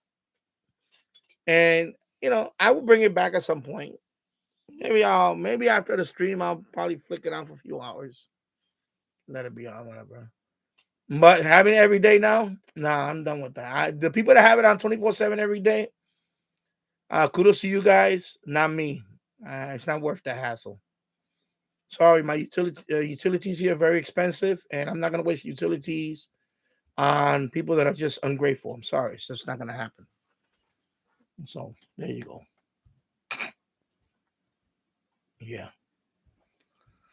Keegan, my Secret FM transmitter 2, Radio Keegan 91.9 fell to the floor sometime last month and snagged a cord while making adjustment due to reception. It still works fine. Now a height limit, unless it's in a shelf. Okay. Yeah, I have to look into that one too, the heat crane. But the thing is, I don't want to break the bank for something like that. Okay, I already know what it is. It's upstairs. Let's see. Let's see what. Okay, hold on. Yep, they're here. Okay. Let me finish reading here, and then I'll go upstairs for a couple of minutes. I'll put the radio. I'm gonna put on the AM radio, and you're gonna hear if the mute comes on. I'll put it on 10. It happened on 1010 wins. I'll put on 1010 wins in a few minutes. So let me read up over here. Let me see. Okay, yeah. So Keegan the Extra, I used a Sangean HDR 14 with my C-Crane FM transmitter 2 to relay my local NPR station 91.3 HD channels featuring classical and jazz format, allowing me to listen to any radio around the house. Oh yeah, that's cool. That's another cool thing about that. Especially for my 1994 Sony CFD 510 CD radio cassette quarter stereo. Okay. And he said, I'll be right back. Yeah, I'm going to be right back. They're upstairs for a minute. I just want to greet them and say hello. I'm going to put the radio on for a minute. And if you hear the mute. And people that previously voted for Cass. I'm going to put it on 10-10 wins. Let me put it on 10-10 wins. And then eastbound over by Atlantic Avenue, you know the deal by now. Inbound George Washington Bridge, here's what you need to know about the bridges and tunnels. 20 minutes in, about 40 on the outbound side with the Cross Rocks delays. 20 minutes in at the Lincoln and Holland. If you're traveling, if you hear muting, that means it's trying to lock in at HD. Long Island checks in okay, not much. Looking pretty good. I'll be right back. Southern State Parkway, just a minor delay eastbound by Eagle Avenue. That's always slow. If you're traveling eastbound Grand Central, heading towards the Northern State and right by the North Shore Towers, you're busy. In the eastbound LIE, a little slow by Glen Cove Road. And traffic is sponsored by Discover Long Island, New York. This winter, discover the magic right here on Long Island. Stroll through festive downtowns, explore scenic parks, and enjoy cozy wineries and restaurants. Visit discoverlongisland.com to find out everything you need to make the season bright. Andre Farrow, 10-10 wins on 92.3 FM. Government shutdown chaos continues at the airports, and for the 1 in 8 Americans who receive SNAP, the program that helps families that are struggling to get enough to eat. Justice Ketanji Brown Jackson temporarily blocking an order to release fully funded SNAP benefits after the Trump administration appealed a decision from a federal judge who ordered them to pay up. The temporary pause gives the appeals court more time to weigh the legal arguments in the case. Attorney General Pam Bondi posting, a single district court in Rhode Island should not be able to seize center stage in the shutdown, seek to upend political negotiations, and dictate its own preferences for how scarce federal funds should be spent. Correspondent Selena Wong. Now, before that Supreme Court decision, more than a half dozen states had already rushed to release full November payments to SNAP recipients, including New Jersey. Before that ruling, Governor Hochul had ordered state agencies to restart SNAP payments tomorrow. It's not clear if the Supreme Court decision changes that. As for air travel, it's going from bad to worse, with at least 700 flights and counting canceled so far today nationwide. That's because of the shortage of air traffic controllers who aren't being paid because of the government shutdown. Long lines and delays after airlines slashed flights at 40 major airports under an emergency order from the FAA. Richard Olverio rebooked twice for his flight from Philly to Florida. Total headache, disaster nightmare. On Friday, Washington Reagan seeing a 4-hour average delay. Phoenix, 90 minutes, while Chicago and Austin seeing roughly an hour delay. Now, if air traffic controllers keep calling out in high numbers, as they have been, airlines are expected to have to cut back more than 10% of their flight schedules by Monday. That was correspondent Melissa Aiden. The FAA, meanwhile, has asked private jets to avoid flying in and out of the 40 airports affected by the cutbacks in air traffic. Now, stick with 10-10 wins for the latest on the situation at the airport and with SNAP benefits. Rocking around the Christmas tree at the Christmas party hop. Well, if you're counting, it's now 47 days to go until Christmas. And the big Rockefeller Center Christmas tree has now taken its spot. It was once a backdrop for family photos. Now it stands boldly at the Rockefeller Center. The 75-year-old tree, hailing from upstate, also stands 75 feet tall. Its donor, Judy Russ, says, It was time. It was time to get her into a new home. And the fact that in the end it becomes the house for Habitat for Humanity. Perfect full circle moment. Her late husband, Dan, passed away in 2020, but dreamed of the generational Norway spruce being the rocks. So he might have made a little visit. A bald eagle flew over yesterday as they were doing the tree cutting. So if there's ever a way to let us know he was here with us, that was that. She said spreading a piece of her family with all of us makes it all worth it. Amanda Alexander, 10-10 wins on 92.3 FM at 30 Rock. The tree lighting ceremony will take place December 3rd. Mark your calendar. Well, Governor Hochul and state officials have reversed course over a controversial gas pipeline. The governor has approved a crucial water quality permit for the project, which has been rejected 3 times before by the state. The 27-mile pipeline would carry natural gas from Pennsylvania through New Jersey and under a 17-mile stretch of water near Staten Island and the Rockaways. Now, the governor says the decision is about keeping the lights on over a potential downstate energy shortage next summer due to a combination of increasing demand and generator deactivations. Environmental groups and elected officials are against the plan. That includes Brooklyn Assembly member Emily Gallagher, who spoke with 10-10 Wins. This is a terrible idea. It's dangerous. It's costly, and it is completely against the will of New York State. Congressman Jerry Nadler, meanwhile, saying he has been pushing back against the project since 2019, adding that it failed to meet the state's own water quality standards. The move also comes just days after President Trump on social media bashed Hochul over the stalled project, New Jersey regulators must still approve the pipeline before construction can begin. Advocates have been pressuring Governor Murphy to block the plan. Well, President Trump has pardoned an ex-NYPD sergeant convicted in the Operation Fox Hunt case. Michael McMahon was sentenced to 18 months in prison earlier this year for aiding China's efforts to pressure an ex-official to return home. McMahon had been working as a private detective, though he was hired by a Chinese construction company and not the nation's government. He said during the trial that he was, quote, unwittingly used. The White House official said McMahon's record and explanation prompted the pardon. His lawyer called it a horrible injustice. Let me do that first of all. Let me catch up down here for a minute. I want to see if anybody. So it didn't pause. You didn't hear no pausing, so it didn't lock in. FT8. Let me see something. I got Madagascar. Yeah, I'm gonna click on Madagascar.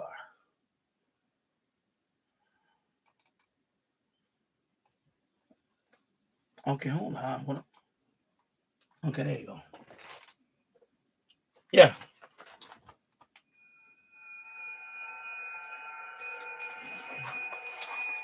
Madagascar. I'm trying to see if I get it.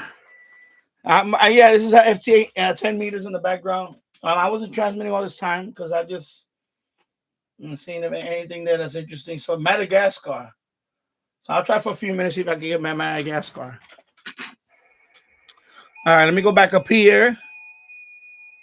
Let me lower this a little bit. Lower it a little bit like that. And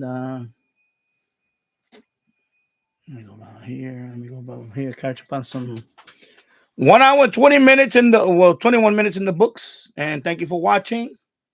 Let me turn off this light here. Yeah, so I don't know if you noticed. Did you hear the pause? So it's not locking in. It's probably not locking in right now when it was on. But when it tries to lock in, you'll hear mute, and you won't hear you'll get a mute, and that's the problem that annoys me. Right now, it's not doing it. When I wanted to do it, it doesn't do it. But it is annoying. Okay, let me go back up here.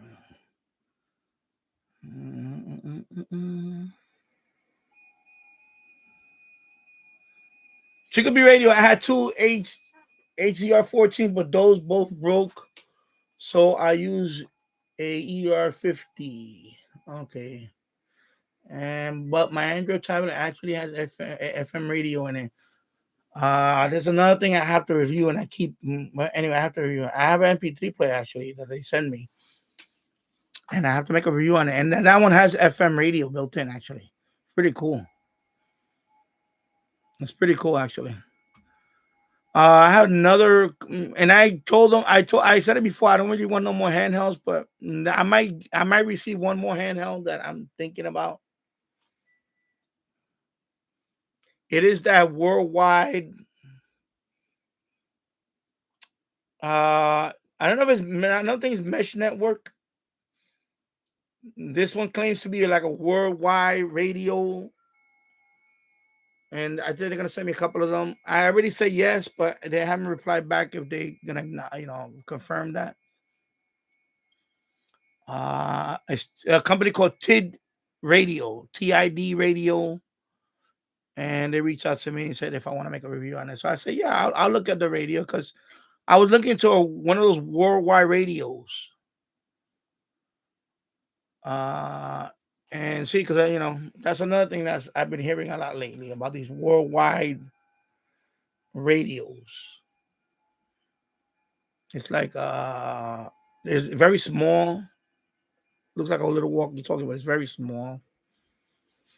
Some of them you do need a SIM card or something. I think you can, but I'm not interested in that one.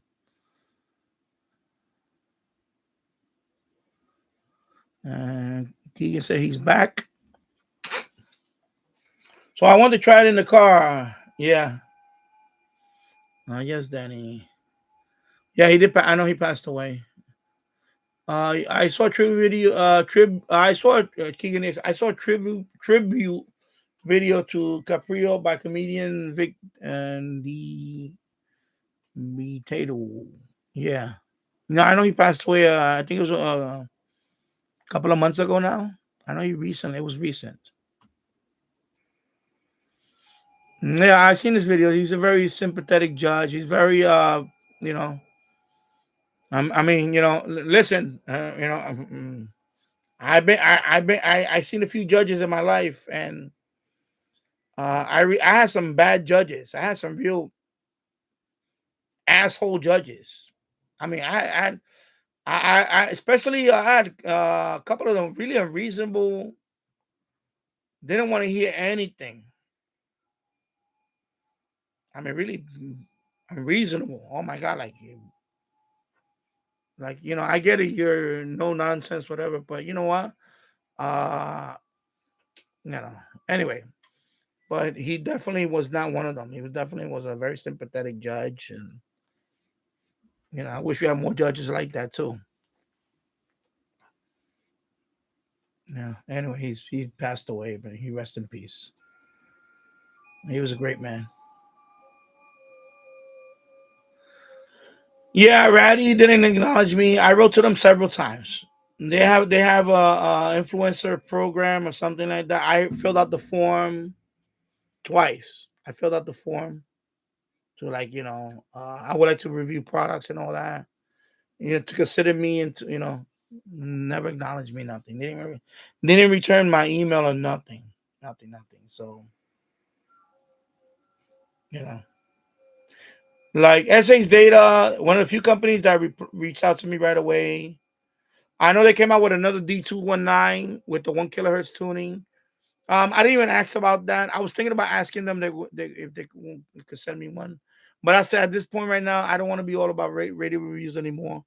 And it's another D219. I know they have a new with a 1 kilohertz tuning. Maybe I'll just buy one at some point and see what's the difference between that one and the other D219s. I mean, it's only a few. It's like $13. The radio. It's not even that expensive. It's like $11, $13 depending on when you buy it. But I don't know. I think it's a limited edition. That's from what I understand. Maybe they'll make it permanent. I don't know. I mean, they have. I think it was like 2 colors. There's one that's like a teal. Anyway, so I thought about it. Okay. Right now, let's see if I got anything. Nope. Anyway, I'll try a couple of more times. Let's see what I get through. Yeah. So anyway, it is what it is. I mean, they reached out to. I mean, I know they sent that radio to other YouTubers, especially people that had like.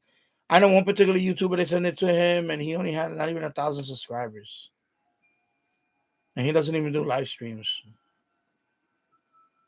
And it is what it is. I don't know. Maybe it's because I'm honest. Maybe that's what it is. Maybe they're afraid of that. Maybe that's another thing. I'm gonna be brutally honest about radios, about anything I review.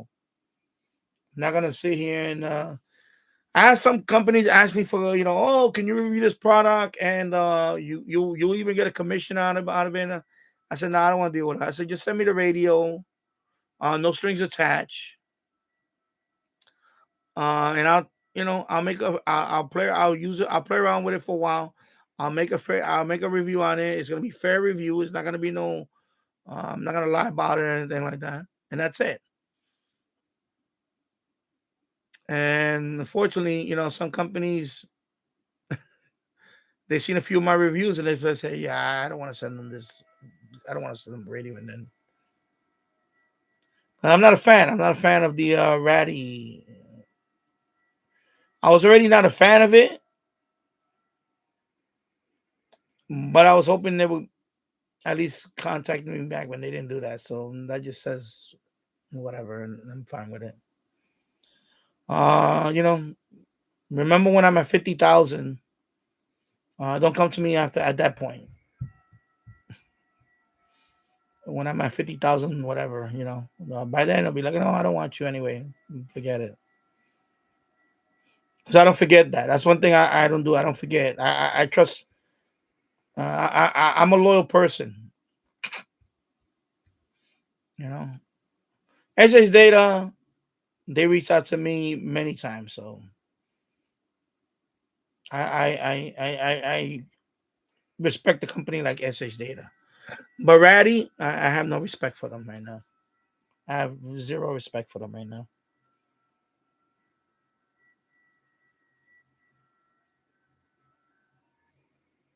That's the way it is. Yeah. Keegan, I see. I mainly got my Sony XDR S10 HDIP for FMDXing HD. Yeah, and it does that very well. That's why That's the primary reason why I bought this one for FM HD, FMDXing. AM, it is a good AM radio, but of course, the thing with the bandwidth, it doesn't have no bandwidth filters or anything like that. But definitely that AM digital thing that tries to do. Now, if there's ever an AM digital signal again in this area, it will pick it up. Yeah, just like my Sangean tuner over there, my stereo tuner. That one also same thing. But we no longer have AM digital signals anymore. There's not that many left in this country at all. At one point, we had like about 7-8 years ago, we had a few stations that had AM digital. And then about 3 years ago, that was the last one we had. We was down to one station, and now that station is gone. So we don't have any on AM that's digital. And it makes sense. I mean, now you have so many HD sub channels. Years ago when FM HD first came out, you only had 1 or 2 sub channels, maybe 3. I have some on in the New York City dial that has, I think one has 5 sub channels, or 2 of them at least have 4. At least 4. It might be three stations that have 4, and I think one might have 5 sub channels if I remember. I haven't done a band scan in months, but I remember that. So that's another thing. It's actually, now they all simulcast on. For example, 1010 Wins is now 92.3. So that's another thing. So it doesn't make sense to have an HD, AM digital signal when they could simulcast it on FM. Especially now with the new cars coming out now, a lot of them don't even have AM radio no more. So it makes sense that why would they even invest in that? Yeah.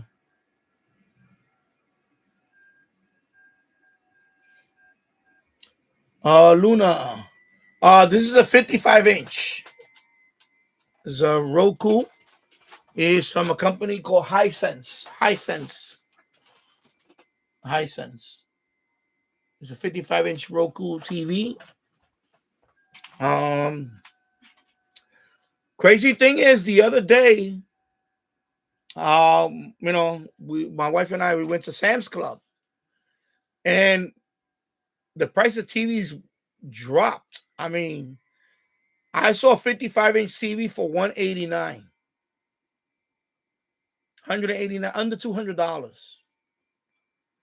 A 55-inch TV for under $200, $189. Then I saw another one. It was like 4K, 55-inch. Roku. Was it Roku? Yeah, Roku. No. One was not Roku. One was LG. No Roku. LG. And that one was like 259, whatever. The price was crazy. 60-inch for $279.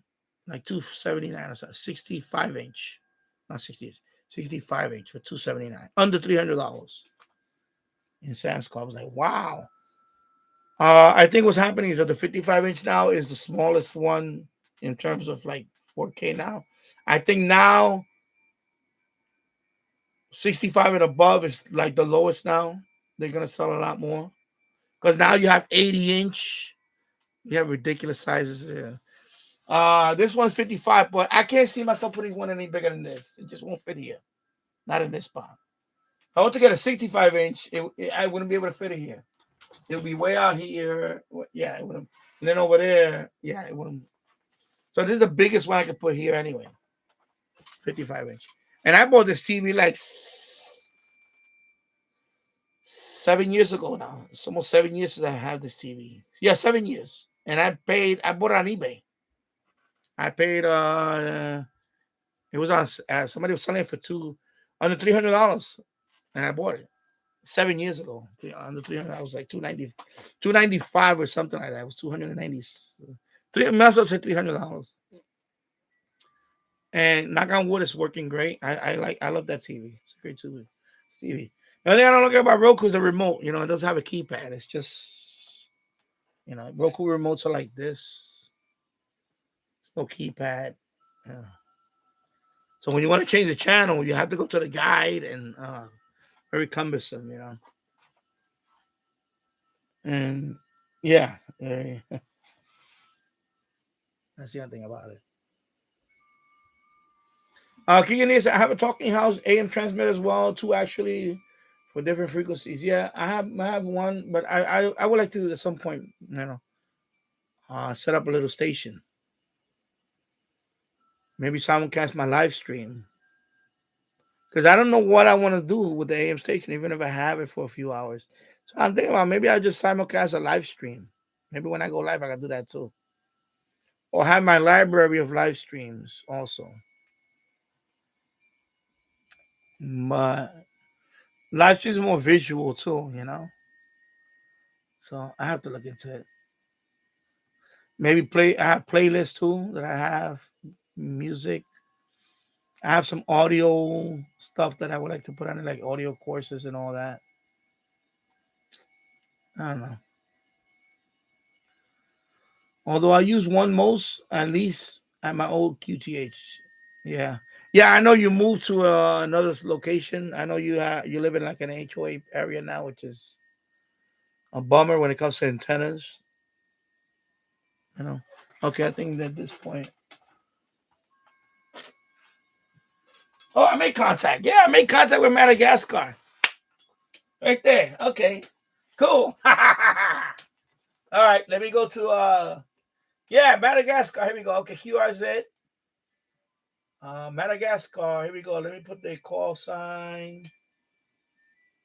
5 Romeo 8 X-ray. There we go. Okay, why? Okay, we go.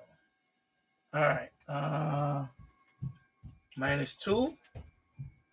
Receive -14. There we go. Save record. Let me see that guy's name. Silvano Borsa, Madagascar. Okay. So let me make sure. Let me double check. Okay. Save record. Very good. Yes, I got Madagascar. Yeah. So let me go to my page. Logbook. Yep. Madagascar. Okay, let's see.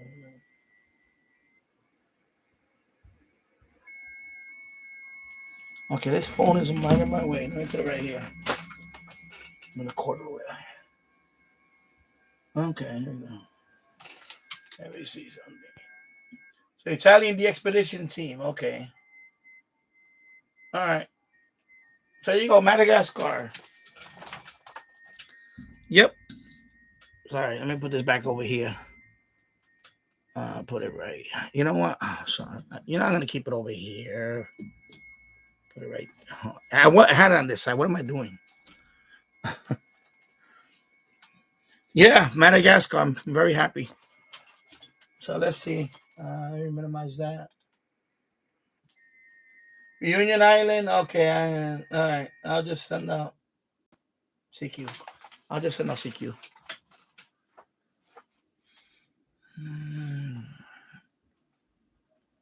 And hello, Master Player Radio and Television. I hope you're doing well. Yeah, I'm gonna be following kind of your format too with the live, with the gaming and all that too. I'm gonna do some gaming here. Yeah, no longer just Danny Shortwave and Radio DX. So I changed my name. So yeah, I'm about to set up here that I had to get rid of the other microphone that was here, so I'm just gonna go with this one. Probably within the next couple of days, I'm gonna set up gaming setup here. I have a Raspberry Pi 400. I'm gonna hook it up here, and that one, I'm gonna put Retro Pi. I'm gonna try a couple of things first, but one of them is probably gonna be Retro Pi, and then so I could do some gaming here. But I mean, I wouldn't bring on the other stuff and have it here, but if I have Retro Pi, I could just do that with Retro Pi, and maybe a couple of other things. So yeah.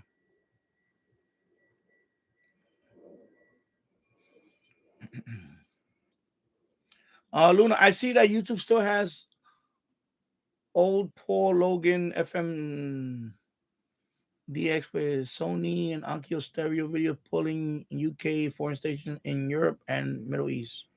Okay, I don't know anything about that, but yeah. Keegan DX, I think my C Crane FM2 went for $59.99 in January. Oh yeah, that's right. It's about 50. Yes, I think it's yeah, that's right. Yeah, $59.99. I may look into that too. Then 15, that's not bad. I mean, especially if it's a very good one. Because the one I was looking at is around $40. But if $20 more, I get the C Crane, I might as well get the C Crane. I mean, that is pretty much a very good one. Luna, in the Americas, AM stations do not run 250, 10,000 kilo or 10 megawatt of power. Otherwise, it calls. Yeah. Over here, over here is what the most it can go is 50,000. Those are the clear channel, whatever they call them. The most is 50,000 on AM. On FM though, I seen what? What's the most I've seen on FM? I'm not an expert on FM radios stations, but I know I've seen some with 100,000. The one that I connected to from Houston, that sports station, I know that one is 100,000 watt station on FM. I know that one is 100,000 watt. Yeah. Yeah, and there is no long wave stations in the US. Exactly. Chicopee Radio. I had the bin home FM transmitter and it breaks easily. So I'm looking at the Charlie Zulu Echo 15 Charlie FM transmitter or the TR 501 from Redicus. Okay. And also looking for a software or cheap RDS encoder for my transmitter. Okay. Oh, you want to do RDS? Oh. So I can broadcast like a real pirate. Haha. Yeah. I may look into something like that too, maybe in the future. But I don't plan to be on all the time. Luna, this is FT8. So right now, for example, that's 28.074 megahertz, 10 meters, upper sideband. You hear that? That's FT8. So FT8 contact.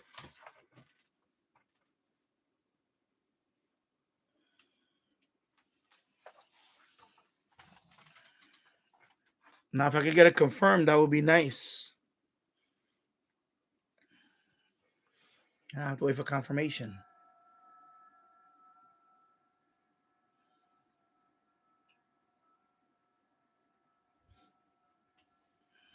Let me go back up here. I skipped a few. All right. Yeah, I skipped a few. Oh my god, I skipped a whole bunch of stuff, man. I'll go back up here. Oh my god, I skipped a lot of stuff here, bro. Wow. I just scrolled down and skipped a whole bunch of stuff.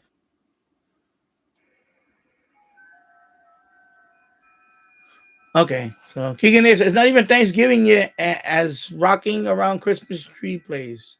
Too early. No, now it's not. Now it's November. We're already in the past the first week of November. So now it's about time you can start. I mean, I'm gonna start a little early. I think by next week, by the end of next week, I'm gonna start. I'm gonna put up my tree.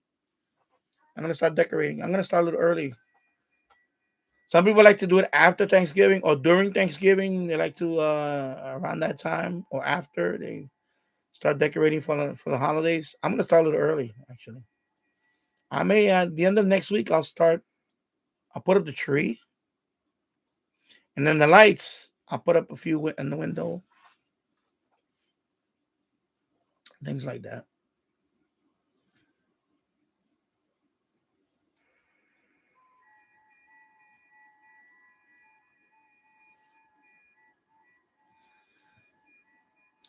Luna, let me see. So, hey, some people, I'm guilty of that. Sometimes I right before the Thanksgiving.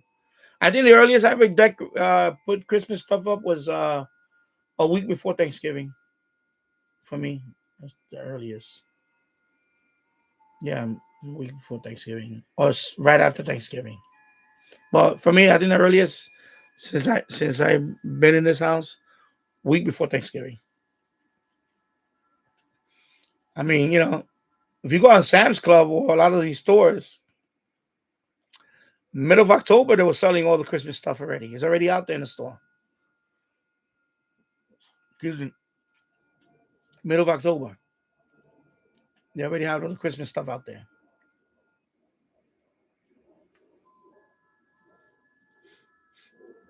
Luna, in a fictional world of Dimsdale, DM, Trixie, 774 kilohertz upgraded to 6,000 kilowatts a few months back in the summer. I have no idea what you're talking about.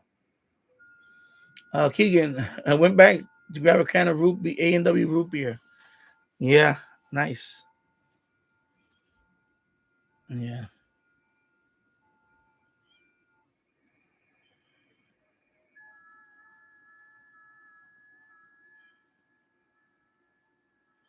Luna, I figured the frequency will be based on 10 kilohertz based on the character. Okay, I have no idea what you're talking about now.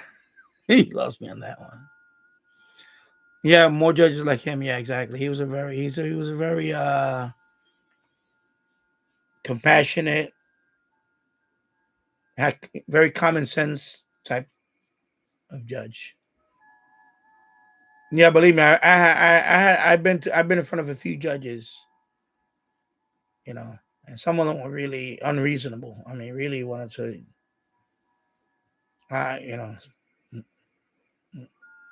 to the point where, I mean, very unreasonable.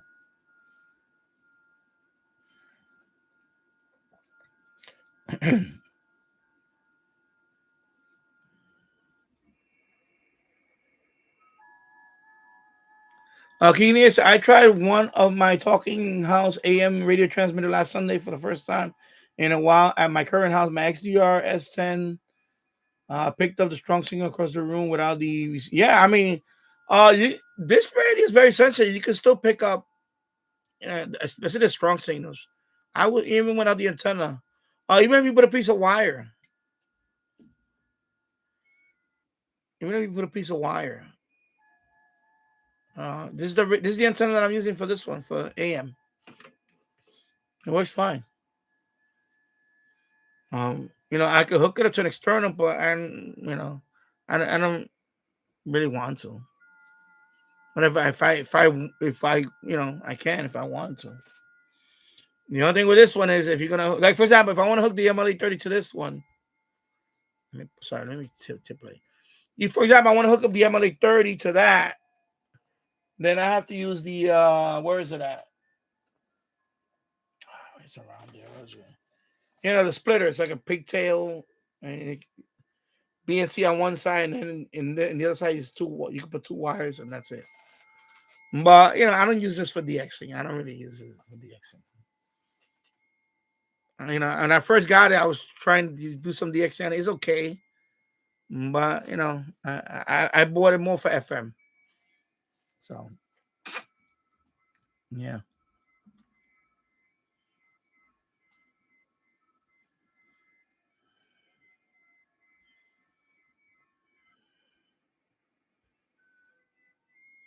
King is, I remember another live stream. I remember in another live stream a few years ago, a subscriber who resubscribed to me after I mentioned my sub count. He resubbed, and soon after we unsubbed each other, and he's later banned for abusing his moderator power in the same. Yeah.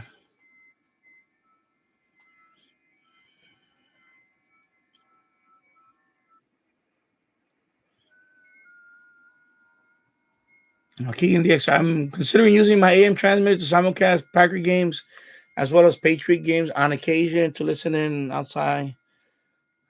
Yeah, yeah, you can do that. You know, you can do that. You know, I don't want to read. I don't want to rebroadcast something that's copyrighted if I can avoid it. Only because if when I set up my station, I want to broadcast my own what I think someone else will want to listen to. I don't want to use my AM. I don't want to use my AM transmitter or FM just to rebroadcast something that's already on the air. That's what I'm trying to say. You know, like for example, this live stream right now, I will rebroadcast. I will, broadcast this on. That's what I would do. Something like that. Something that's unique, or a playlist that I have. You know, I want to share certain music. Like I basically I'll play DJ. You know, but in terms of games, I wouldn't do that. I wouldn't waste. I wouldn't want to waste. I mean, you know, to each his own. Hey, you know, but I wouldn't do that. That was something I would do. And that's what happened here with the Anthony Cumia thing. You know, even though that live stream will get a lot of people watching, well, a lot more people watching, should I say. It wasn't a lot, but it was a more people. It got to the point where it was getting, first of all, I was taking a risk of copyright. And number two, it was kind of getting boring to the point where I just sit here and watch, you know, people, you know, and I don't want my channel to be like about, I didn't want that just to like rebroadcast another station. Then that defeats the purpose of basically what you're doing is you're piggybacking off of someone else. So right now, honestly, you can listen to any football game anywhere, especially on an app. You know, either you pick it up, you know, either DX, or you could listen to it anywhere. You just put the app of that radio station. Every radio station and every pretty much 99% of all radio stations have an app or a streaming, you know, website. You can stream it. And that's it. So I would not use it for that. I wouldn't. Just my opinion. I don't know.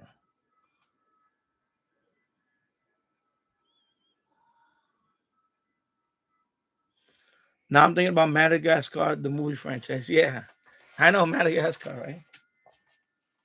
Okay, I got another contact. There we go. Oh, after that, I gotta go for Burundi or whatever. How you pronounce that? Burundi. All right, let me log this guy in. Log this guy in. I don't do the automatic thing no more because I don't have the premium membership no more. I let it expire. So that's why I have to type it in now. If I would just click and you hit ding, everything. Now, no more. Now I have to type in for this one.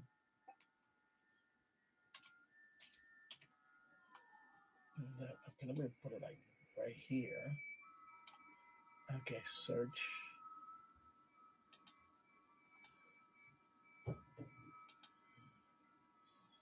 And then let me put +10. And I don't have to do it for QRZ. I'm gonna renew the thing, but not right now. I'll wait till I have some money in the right now I don't have no funds in there, so it's like $39 for the year, I think it is. So $39.99. I forgot what the price is. I'll check it in the +10 -4. Okay.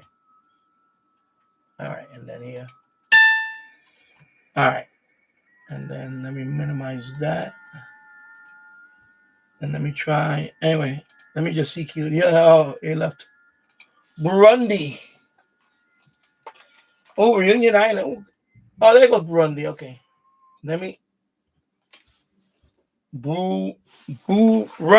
I know how to pronounce that. Burundi's in Africa, I believe. I'm trying to contact that country now. So yeah, add Madagascar movie franchise. Thank you, Keegan. Yeah, Madagascar is good. I got in Madagascar on DMR.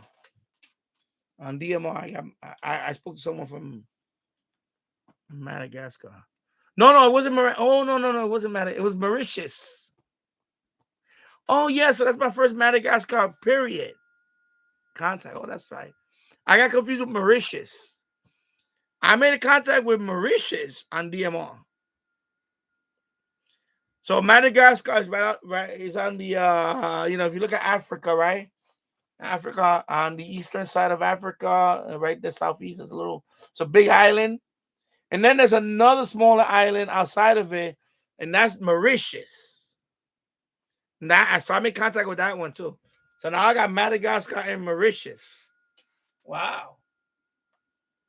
But Mauritius, I did it with the DMR. And that one I got it confirmed. So that's my first Madagascar contact on any band. So there you go. Yeah. Hello, Michael. T Radio 1992. I hope you're doing well, my friend. Yeah. So yeah, definitely. I'm very happy about that. Madagascar.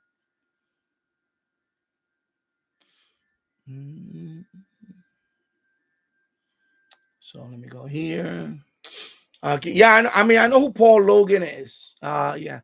Anyway, Paul Logan is a DXer from okay, never mind. Yeah, okay. Yeah. Okay. I didn't talk about that. Paul Logan, DXer from Ireland. He picks up stations from Maine, New Brunswick, Quebec, Rhode Island, possibly. Okay, yeah. Okay. Yeah, now I know I'm thinking about somebody else, but yeah, okay.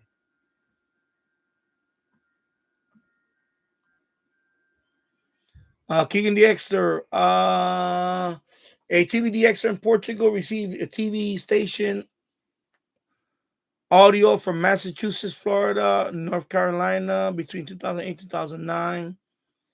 TV site was a mess since F2E skip propagation, but the audio wasn't clear. Yeah. My local AC station, KEZA, Fayetteville, Arkansas. Magic 107.9 flipped to Christmas format on Friday. Okay. Yeah.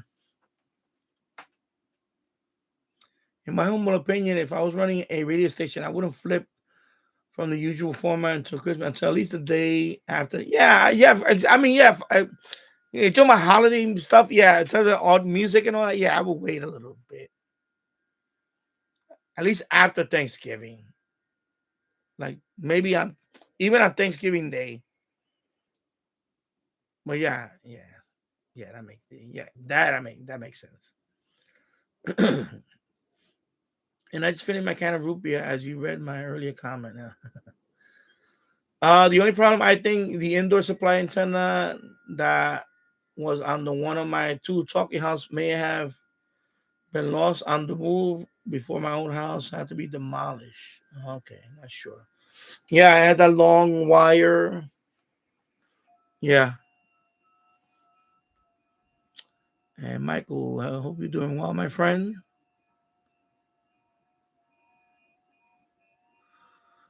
Keegan says, good point, Danny. I would otherwise listen to the Packers or Patriot through audio input on my Sony XDR.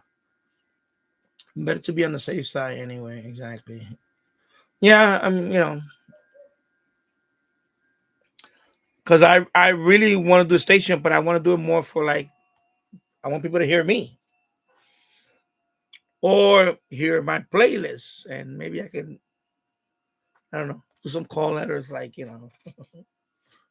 so something or a handle, and maybe I could promote.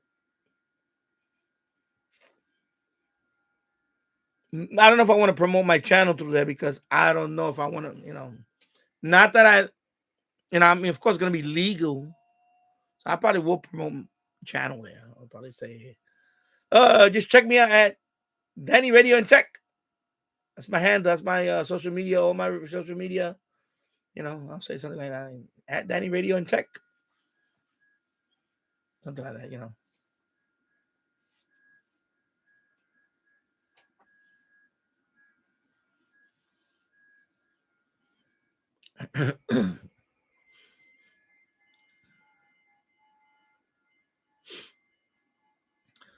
Keegan there. So there's no telling exactly how far my AM radio station signal could travel outside my home, even with just an indoor antenna on the transmitter. Okay. Yeah, I don't know. I plan to, if I do that, I do plan to put my antenna outside. I've seen videos that people use I have a 100 and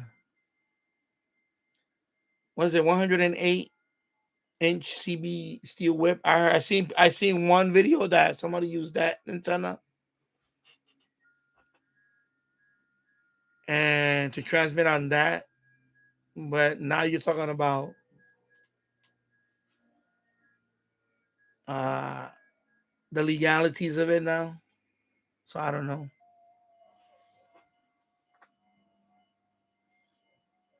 But I'll probably put it out. I'll try to put it somehow outside. I've seen people build one. I saw somebody build one, an AM transmitter antenna with with a top hat. They call it a top hat.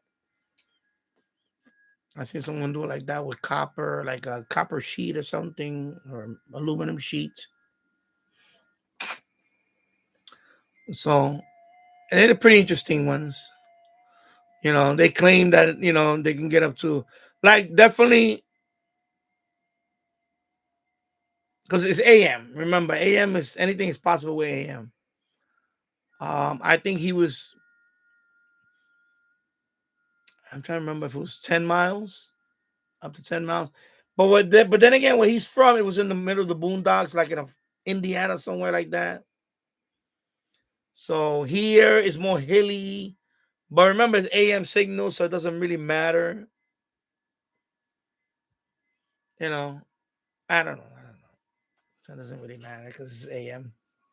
Now FM is a whole different ball game. So now it's height is more important. You want to get as high as you can if you want to.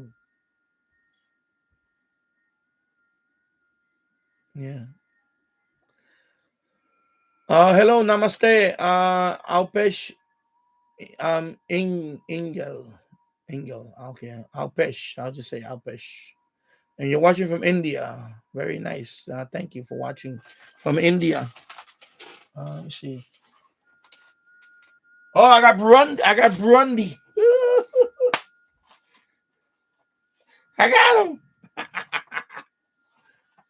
All righty. Okay, so let me go to his QRZ 9U 1RU Burundi. Oh, Burundi. I wouldn't pronounce that. Okay, let me log in. -11. Man, these new countries. -12. So it's a Russian the expedition. I'll show you the page.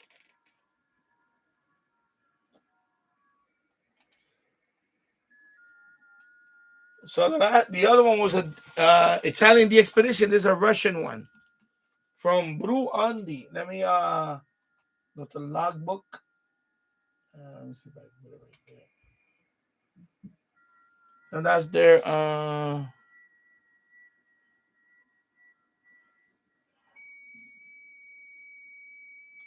Republic of Burundi. Burundi. Okay, so there you go.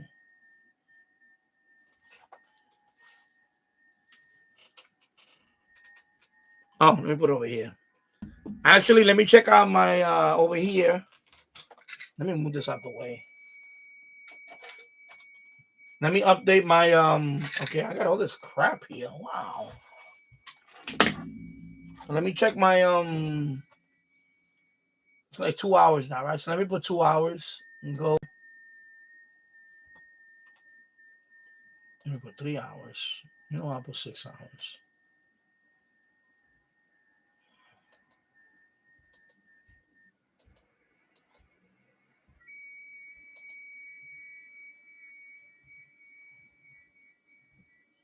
Yeah. Burundi's over somewhere over. All right, so that's pretty cool. Very good.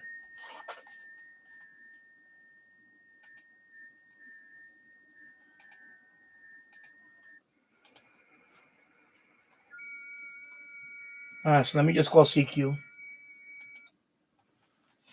All right, let me just call CQ. Good. All right, Burundi, another country, a new country. I think I might have had that country before. No. Oh no, that's not. I don't got Brunei. Or Brunei. I spoke to them on DMR. Brunei. Brunei is in Asia. It's in trying to remember Brunei. Brunei is it's a small country. It's a very tiny country. And is it Asia? Is it oh, wow, I'm trying to remember now. Anyway, I spoke to them on DMR. This is FT8, of course. So this is Burundi. This is Africa. So now I got 2 more African countries today so far. So pretty cool.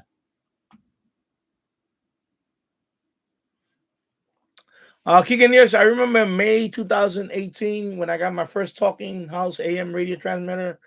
My dad called me Johnny Fever from WKFB in Cincinnati. Yeah. T Radio 1972. There was some unusual FM conditions a week ago. Actually, I got E-skip last Saturday. There's another E-skip earlier this week, but I missed it. Okay, cool.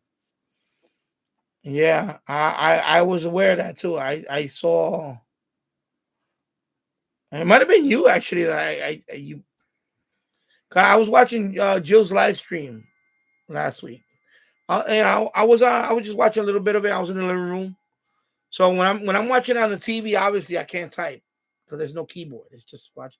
So I was watching it upstairs I was on the recliner upstairs, and I was watching Jill's live stream. I think you mentioned the live stream. I think you mentioned it last week because I heard he read your comment.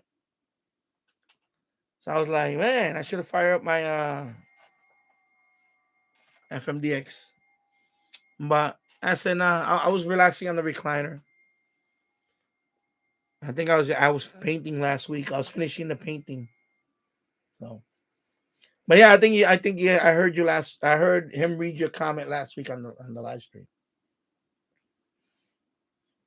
So, Keegan, this I also considered I'm also considering eventually ordering a replacement antenna for my Talking House AM transmitter if in case I don't find the original antenna here. Yeah.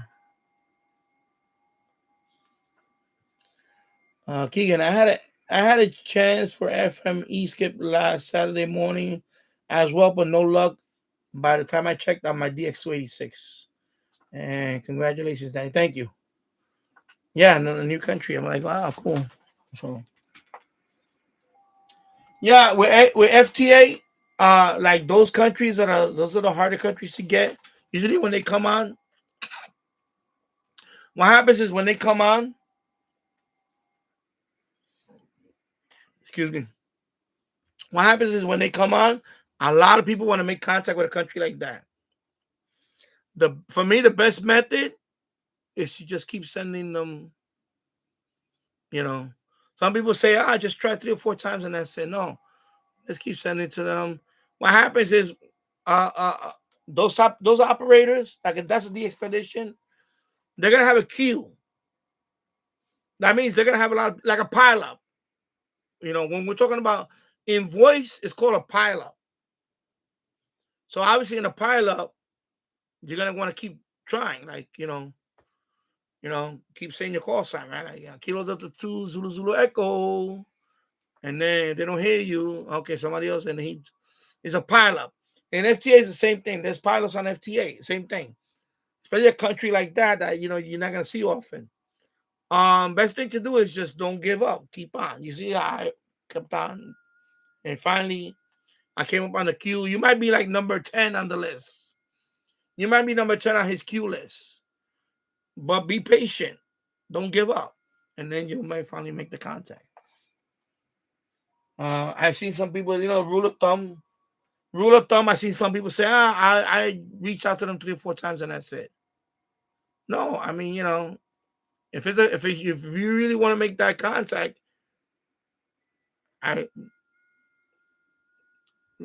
leave it on for a while, because he probably he has you on a queue, and then once he goes down the list, okay, I got this guy, I got this guy, I got this guy. Okay, now you come up, and then boom, he makes the contact. So it's like a gray area. Some people say, you shouldn't just leave. I said, no, it's a queue. I've been doing this long enough that I see when somebody like that comes on, everybody, almost half of the people in here is trying to call that guy.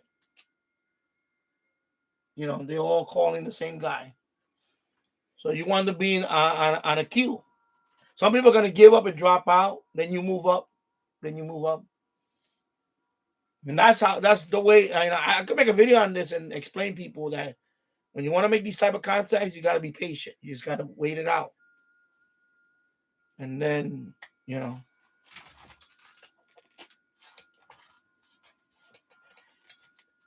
right, I got this guy. Let me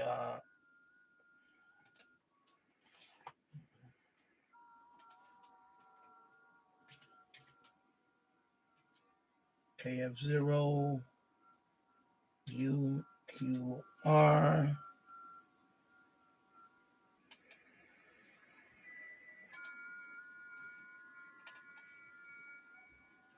+4 -19.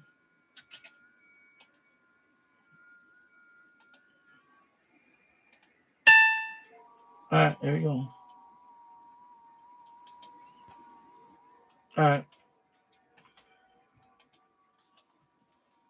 Let me do another CQ. All right, there you go. Another CQ. Yeah, I like this time of the year because of that. See, this is good for 10 meters. So, of course, like I said, previous time I talked about it. Like I'm a technician, right? So for me, to do FT8 on, HF, of course, it's the only time I can do it. Like in the fall, all the way till early spring. Now, this is my time to do FT8 now. I can do all this now, and voice, for technician. That's why. And then in the summer, I'll do DMR or 2 meter, 70 centimeter, or whatever. So it's not like you need to have a general if you like. To me, honestly, I'm at the point now where I don't even know if I want my general anymore. Only because one, I just don't have the time to study anymore, and two, it's just it's like kind of a challenge for me. I want to be able to do it when I can on 10 meters. And it's right now, 10 meters is very popular around this time of the year because that's not open all year long. Excuse me. Oh, it's only open to the end of the summer, early spring. That's the window for 10 meters. And even 6 meters. I remember toward the end of what it was, spring, when 6 meters all Sunday was crazy. And and that's it. And then all suddenly, whoop, it's gone for the rest of the summer. So that's why for those people that are on the fence and they want to get their license and they think they have to go all the way to general, and actually you don't need to do all that. Just get your license and enjoy this. Plus, I don't want to do this all year round anyway. I want to enjoy my summer and all that. So maybe for me, it's like now I'm at home more. Weather's getting cooler. It's like time to do all this. So I'm just saying for those people that are on the fence about getting their license. I think radio, especially us, the radio geeks. I think you should get your license. At least get a tech license, and because that's easy. It's not difficult. It's not difficult at all. And then you have a call sign, and you just got to renew it every 10 years. And then if you want to go to general now, you can. I know they kept talking about. There's talk about expanding the technician level to have more HF, which will be great. They should. And I'm hoping that will happen. Then that way I don't have to even go to the general. I can just do a little more HF on. Now you can do more HF now but I need to learn CW, which I haven't been even practicing that either.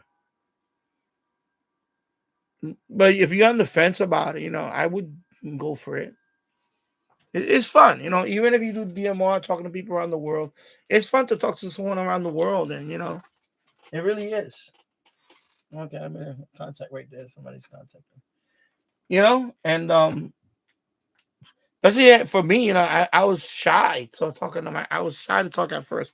But once you talk to people on DMR a few times, you get confident. You get, you build up a little confidence, and then that goes away. You're not rag chewing either. I mean, you can rag chew if you want, but I don't rag chew. I just talk to people. Like DMR, I'll talk for a few minutes, and they'll tell me the local time and weather and all that. It's all the same thing. Give a report to each other, and then man, it's fun. It is fun. I enjoy it. I never thought I would say I enjoy it, but I do enjoy it. And some people, when they go to my QRZ, they see oh, you're a YouTuber. Oh, I'm gonna go check out your channel. And a few people have come onto my live stream. Remember that guy from Argentina? He came here and we spoke, and he was here, and then he's a subscriber to my channel now. He's been in a couple of my live streams, so it's pretty cool. A few people from DMR, they see my QRZ, and they see the link there, and they say, oh, and they come on, and pretty cool. So I think it's just another aspect of radio. It's nice to get into, without spending a lot of money. By the way, that's another. You don't have to break the bank. You don't have to buy the latest and greatest radio. DMR, not DMR, FTA, Zygo G90 on the $400 range is 20 watts. You're not breaking the bank. You're not spending a couple of $1,000 or anything. On the $400, and you have your power supply for it, another $50, and it's not that bad. Nice, way to get into it without really breaking the bank. And then you can still talk single sideband at 10 meters if you want. Which I done. I spoke to a few people on 10 meters all around the world. Pretty cool.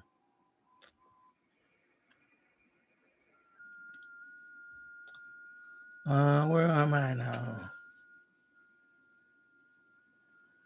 Okay. Keegan the extra.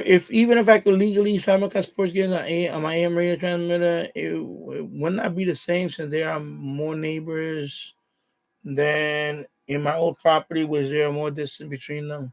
Yeah, I know, because you mentioned that you live in an HOA. So now, not only HOA, but sometimes you have real close neighbors. Well, I do have a couple of close neighbors. Well, they're not really close. They're across the street.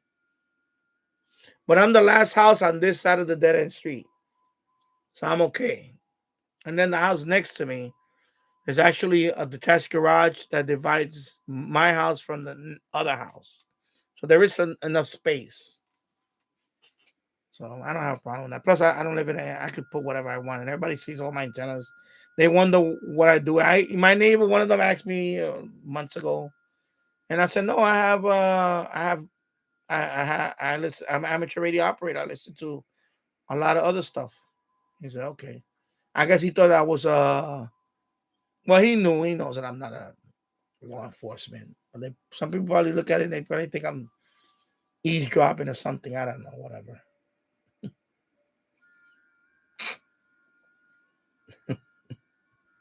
Especially the loop antennas, because people don't see that big aluminum loop antenna. They're like, what the hell is this antenna for? Because I could walk around and I could walk around all over Yonkers. You would not see another loop antenna like that here. I seen ham radio antennas, different frequencies, but a loop antenna like that, like the MFJ 86 loop, I'm probably the only one of all the Yonkers that has that antenna right now. I'm pretty sure. I'm almost pretty sure I'm the only person in this whole neighborhood, this city, small city, that has a loop antenna like that one. So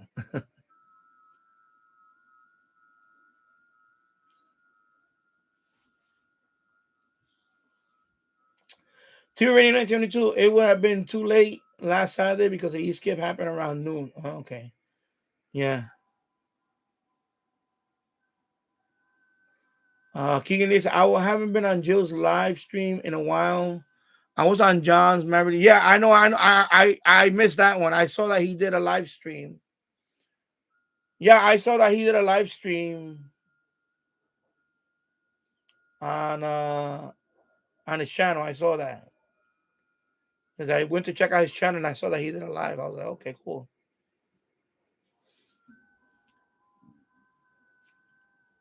Yeah, Married DXer live stream a few days earlier this week.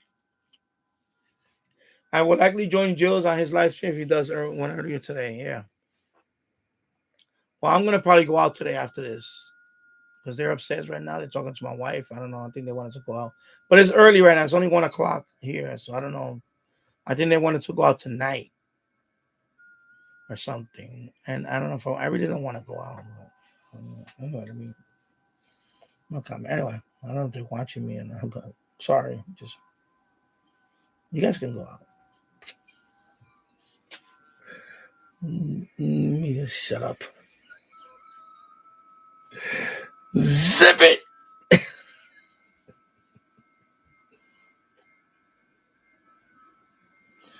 Keegan, it's been a while since I did any chatting on live stream until until married day. So that's before, yeah.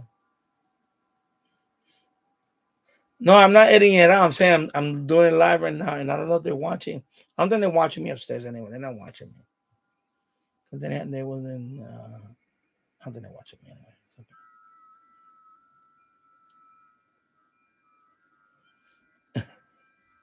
Because they're upstairs right now with my wife. They're in the living room talking. But they're catching up because they haven't seen each other in a while. It's been a couple of years since. I think it's been more than a couple of years since they've seen each other. But they all used to work together. That's why they know each other. My wife, she used to work in the city.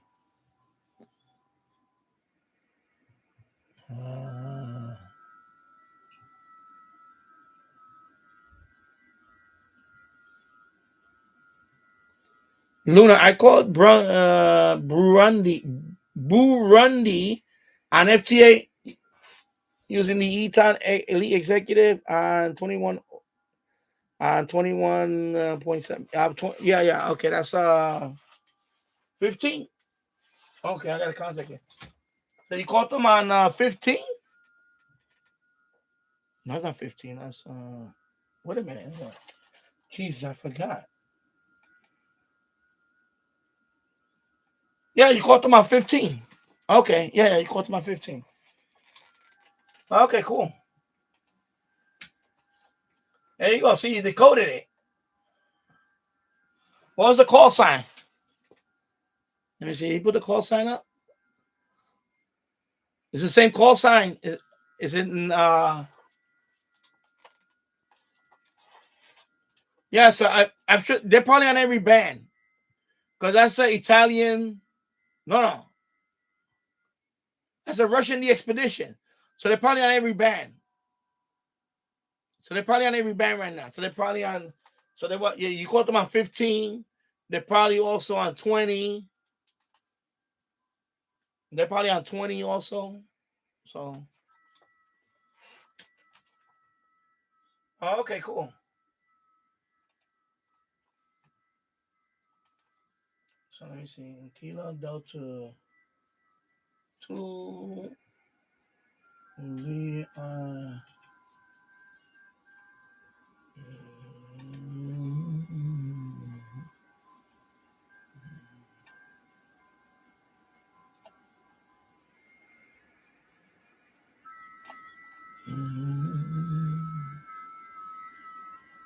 Yeah, right. Yeah.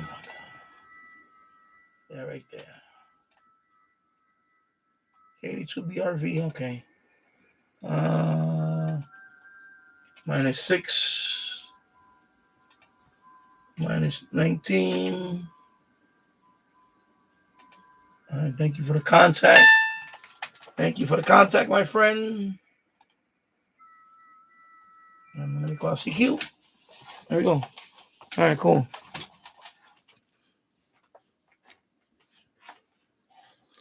So yeah, they're probably on. It's a the expedition. So that means you caught them on 15 meters. So they're probably on a few bands. So that was 10 meters. And you caught them on 15. They're probably on 17, on 20, and so on.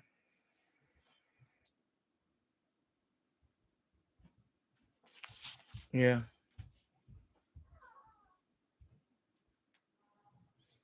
So how you decoded them? You using a phone app? So your radio is the Eton Executive, but we're using a phone app to decode it, or using a PC microphone, whatever, or phone app. Let me know what you're using to decode, Luna.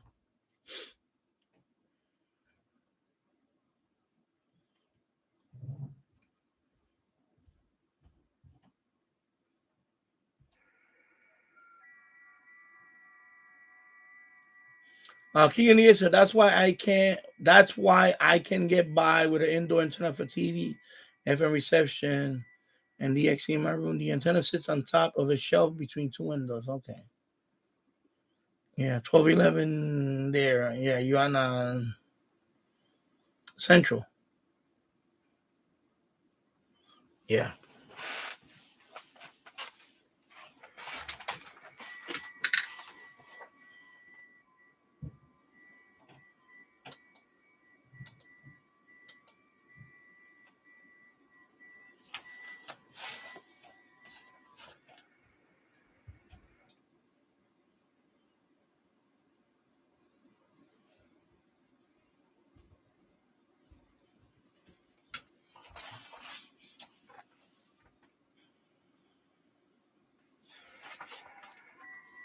close this right here.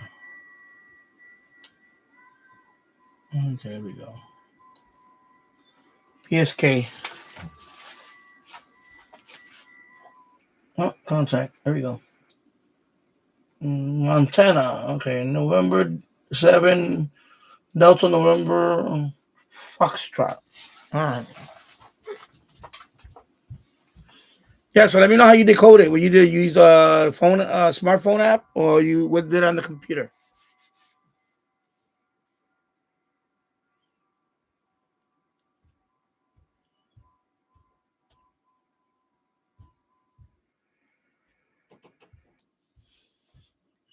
I'm gonna go upstairs for a minute. I'll be right back. Let me put the radio on. And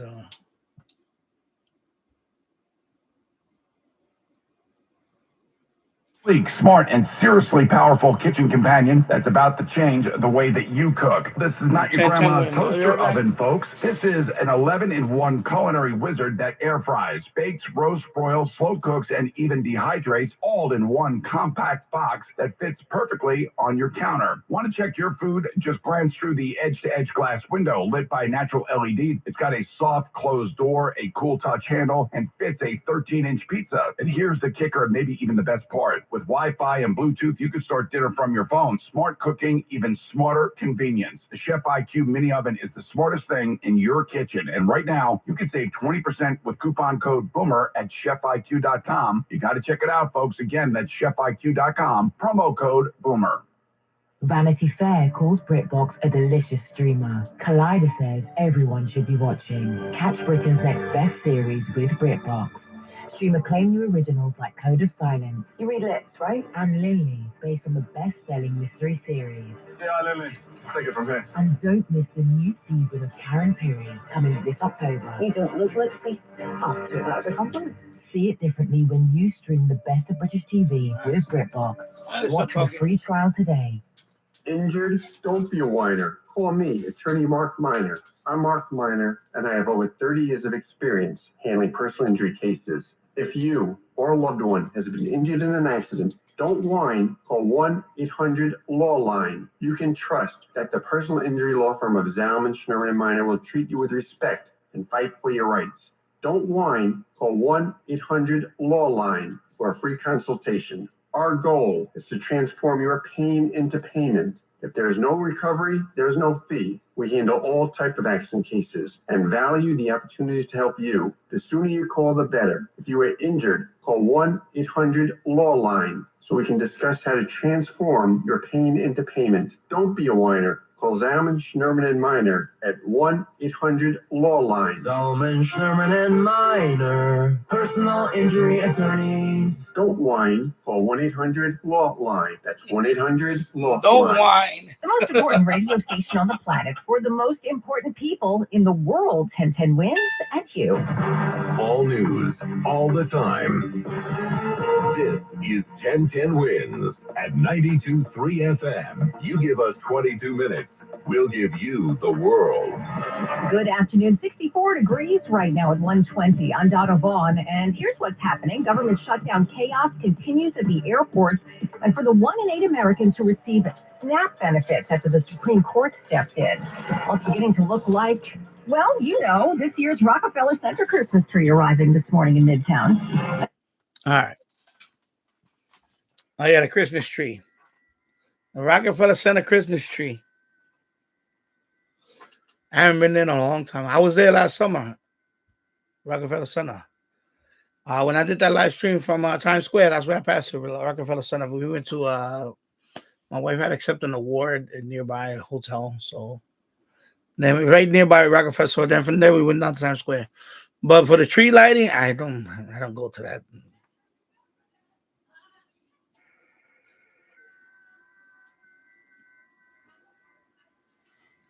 Did I get a message? Let me see. Did I get a text?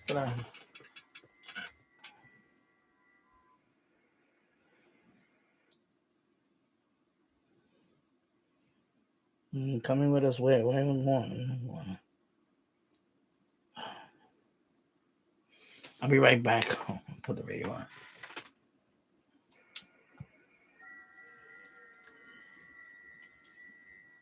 Be right back. Inbound Lincoln and Holland are well over 30 minutes. You're going to need that extra time by using the Pulaski Skyway. So go with the Newark Bay Extension if you're using the Holland Tunnel into New York City and you're over in Jersey City right now. Westbound delays in Queens on the BQE from Queens Boulevard to the Kosciuszko to the Williamsburg, and then more delays take over from there as you head towards Flushing Avenue. Long Island's big three checks in slow. Southern, right by the Wantagh, the LIE is busy heading towards Glen Cove Road. Stop and go traffic mostly, and then the eastbound side of the Northern heading towards the North Shore Towers. You do have some volume there. Traffic is sponsored by RPM Raceway.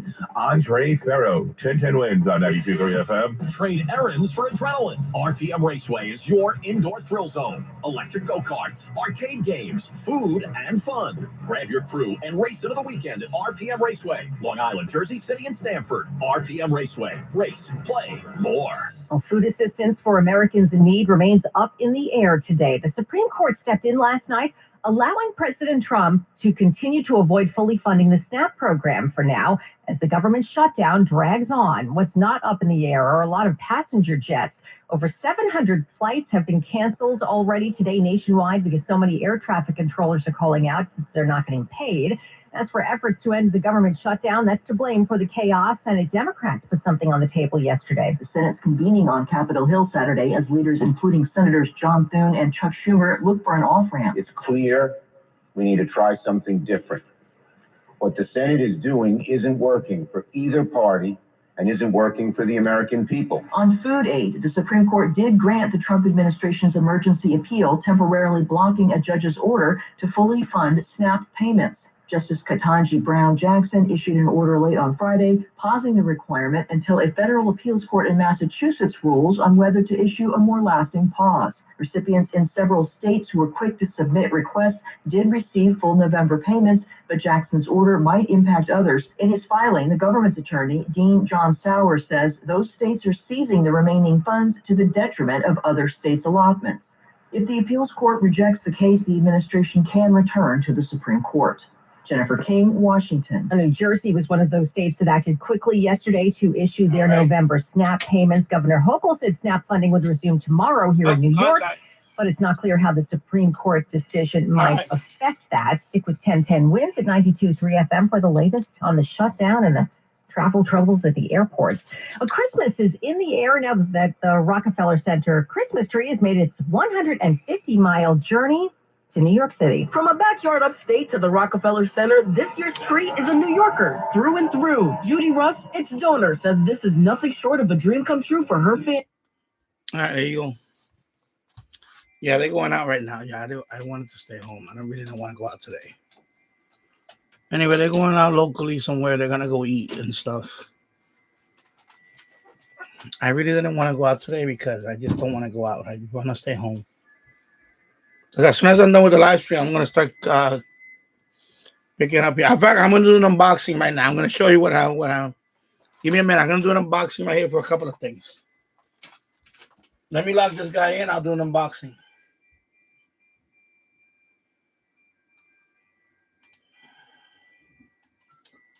Let me see what. Okay, you have 0. Did I make contact with this guy already? I think I did already.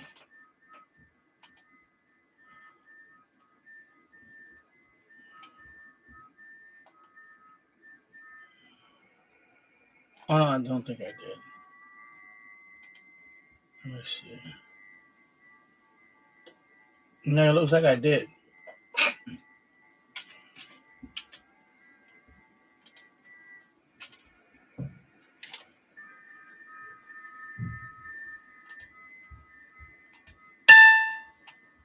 All right. On the alert. Okay, you got that one. Okay, let me see. Anybody? Okay, I'm gonna pause that. Let me lower this down.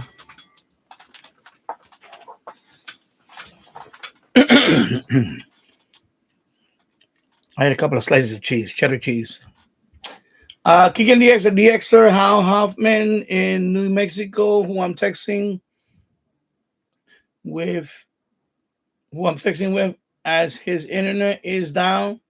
reports Iowa FM station KJJY and KSOM within the last 10 minutes. Wow, New Mexico. Okay, cool. So there's some, yeah, it's pretty cool. Let me do a couple of things first. I'll put the camera like this. Let me see if I can. Oh, not my belly. I don't want to show my belly. Well, I'm just gonna open the box and okay. I have 2 boxes. I was gonna make unboxing videos on it, but the hell with it, forget it. So you guys watching my live stream now? You guys are the coolest people ever. I'm gonna do the unboxing here. Instead of making a separate video on that, I'm just gonna do the unboxing here. So let's go. Let me turn on this light here. Let me go get my razor blade. And let me see. First box is this one.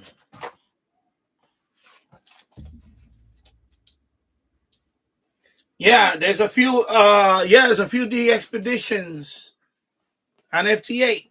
Yes, there is. So I already got 2 of them. I got one from an Italian team and one from a Russian team. Let me get a blade. A razor blade. Let me get a razor blade.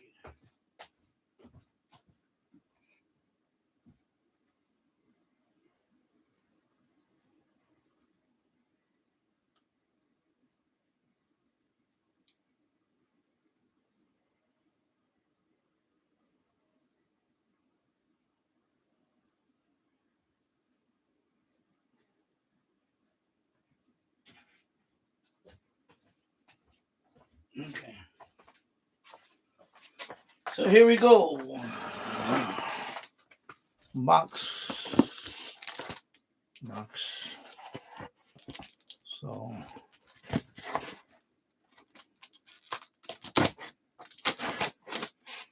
I've been sitting here for a couple of weeks now. So you know what? I said the hell with it. I'm gonna open it now because you guys are the coolest people ever. I don't want to waste my time making an unboxing video on this. So I'm doing it live. What the hell? Because I love you guys. You guys are the best.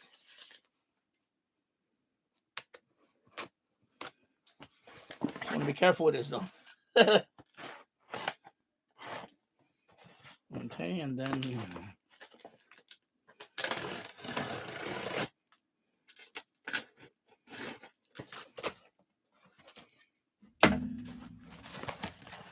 I got one box, another.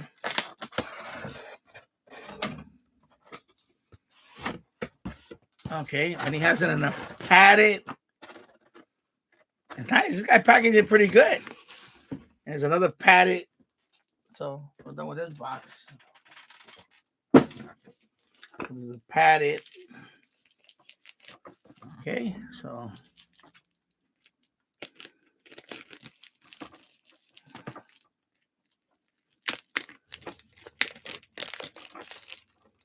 I love unboxing. Like Christmas.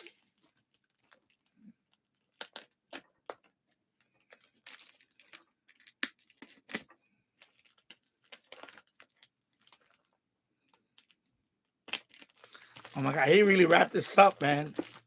I mean, he did a good job wrapping it up. Hopefully, oh, wait. Okay, here we go. Okay, I gotta cut more because they don't want to come out completely.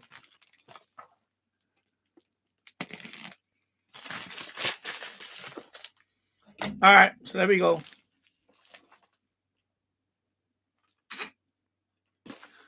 Art Dot, hello, and Art Dot Kilo 2 Alpha Delta Charlie from New Jersey. Hello. Okay, so this one is the anything in there? Okay, no. This is for the thumbnail. Here we go. Give me a minute for the thumbnail.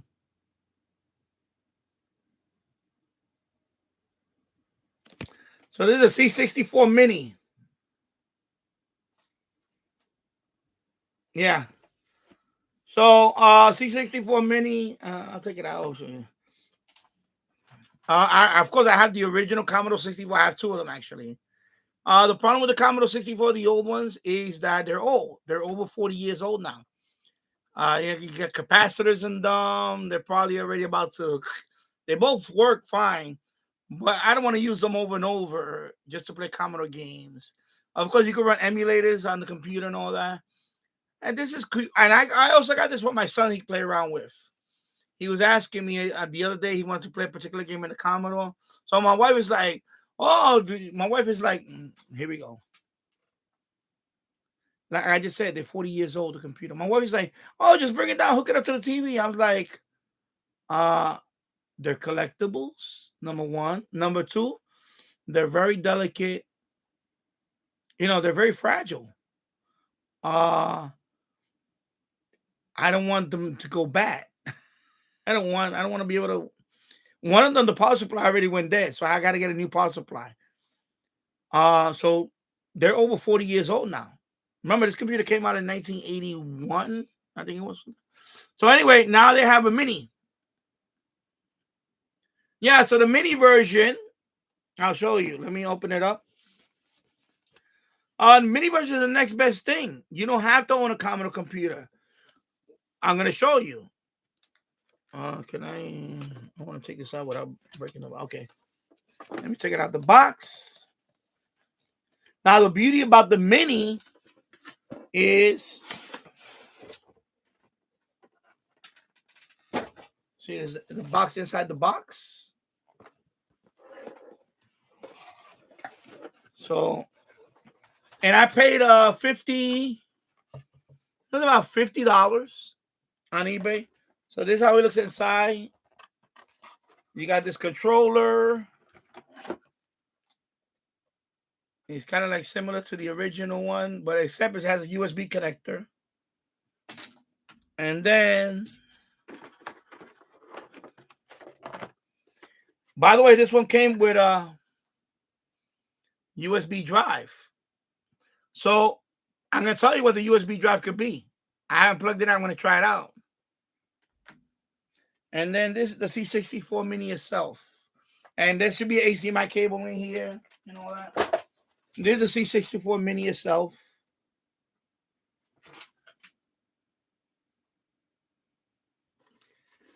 Of course, this is not a real keyboard. This is all fake.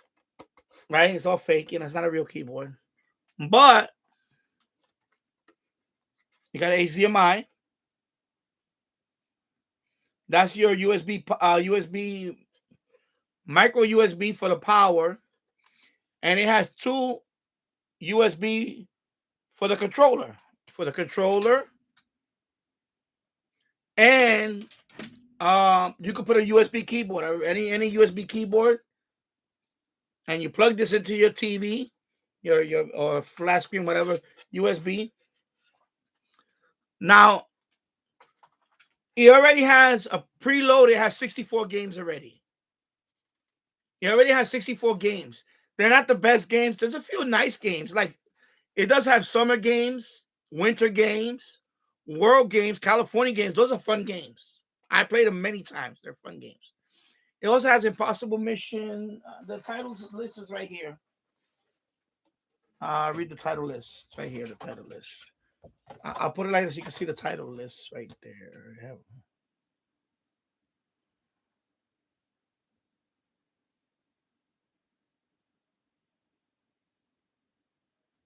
So it has Iridium, Speedball 2, California games.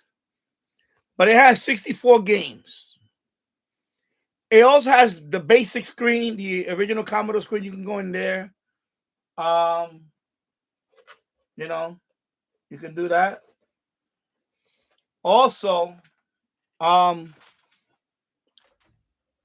you can put your collection in here. You can load it from a USB stick. So I have the whole Commodore library. You can go. There's many websites you can get Commodore games for free.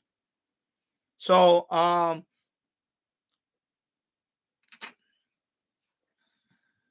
yeah, this is a replica. This is just a replica of the Commodore 64 computer. But they actually have another one. It's a bigger one. It's called the Maxi, 64 Maxi. And that one, actually, the keyboard works. But, you know, I bought this for me and my son, so I can hook it up to the TV upstairs and he can play with it. The Commodore 64, yeah. So the Commodore 64 software, a lot of it is, you can get it for free now. It's all over the place. Free. It's free. A lot of it you can get at archive.org. Go to archive.org. There's a whole collection there. It's like, I think it's over 10,000, not only the games, but, you know, the programs. There's utilities, a lot of software. They even have a Windows system called GEOS, Graphical Environment Operating System, something like that. If you look at it, it looks like Mac. It looks like the original Macintosh operating system. You need a mouse for that. They do have a mouse for this. You can use a USB mouse for this one, by the way. But Commodore, they had a USB. They did not a USB mouse. The original Commodore, they have a mouse for that, for GEOS. Problem with GEOS back then, you know, you needed more memory and all that. It was very expensive. Of course, now, you know, you don't need that because now, you know, this is all. But I believe this has, I'm going to check it right now. I'm going to plug it into my computer over here to see what he put in here. Because when this first came out, this been out for about 7 years now, 8 years. When this first came out, the original one, you cannot put your own games in it. Or add games to it. But then there's a firmware update. They unlocked all that. So now you could put, like, for example, I don't know if this one has it. Maybe he sent me the whole collection here. I don't know. But I have already a collection of all the Commodore games. We're talking about, I think it's 10,000 games and programs. 10,000. And remember, those are floppy drives. They all fit in a thumb drive. The whole Commodore library fits in a thumb drive. So, you know, it already has 64 games already in there. In the you know, if you open it up, it's a small computer in there. It's a ARM-based processor, and it has like the 256 megabytes or gigabyte storage or something. I forgot. I don't know what it is. Anyway, but it has 64 games already in there. But with the firmware update, you can put any Commodore game should play here. It should work. And you need the joystick just to navigate. And it has a couple of shortcut keys, shortcut buttons to access the menu. Because you could actually, even if you don't plug in a keyboard, it does have a virtual keyboard that pops up. So if you don't have but I plan to use a USB keyboard with it so I can type and stuff like that. So let me check what's inside this thing because I want to know if this has the whole library of Commodore games in it. I mean, I already have it, but let me see. Let me just plug it in. Let's see what he has.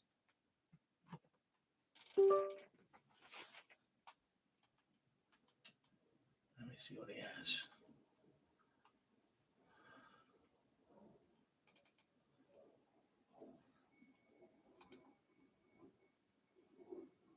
No, it looks like he has a few games.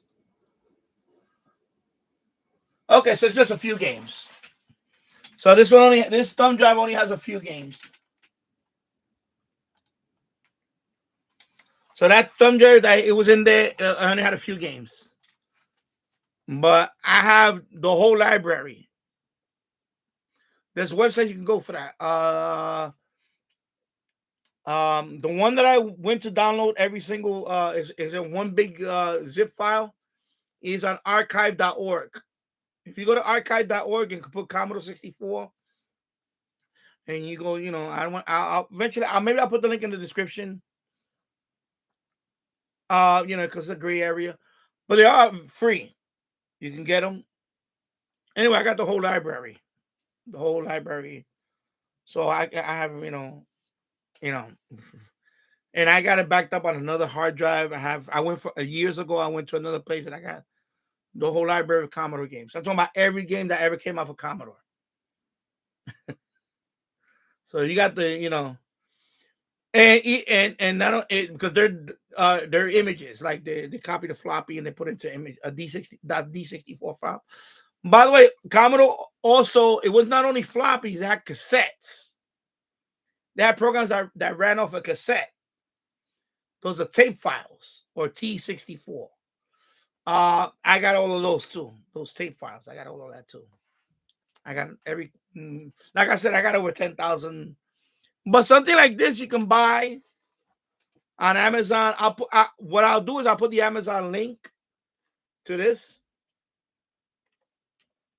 If anybody's nostalgic about the Commodore 64, because quite frankly, you don't want to go on eBay and try to buy a real Commodore 64 now. Number one, they're over 40 years old. Some people are asking $200 or $300. I would not pay that much for a original Commodore. When I bought mine, I bought it for I paid $100, but the guy threw in the disk drive because you're gonna need the disk drive, or cartridge because it takes cartridges. But the disk drive, he gave me a good deal on all that. That's why I bought it. But I would not go on eBay and try to buy one now because first of all, they're all gonna be 40 years old, unless they were recapped. Recapped and all that. You don't need to do that. Just get something like this. Go to archive.org, get every Commodore game made. Put it on a thumb drive, put it in here. You can play every Commodore game you want on this thing. Hook it up to your TV and enjoy, relive your childhood. In my case, I was, late teens. I was a late teenage, early adolescence when I had my Commodore. It was, greatest memories in me and my friends used to play this all day. Some games you could play up to 8 players. Like summer games, we used to talk trash and play on those games. Many great memories I had of the Commodore 64. By the way, they have other ones. They have the Atari.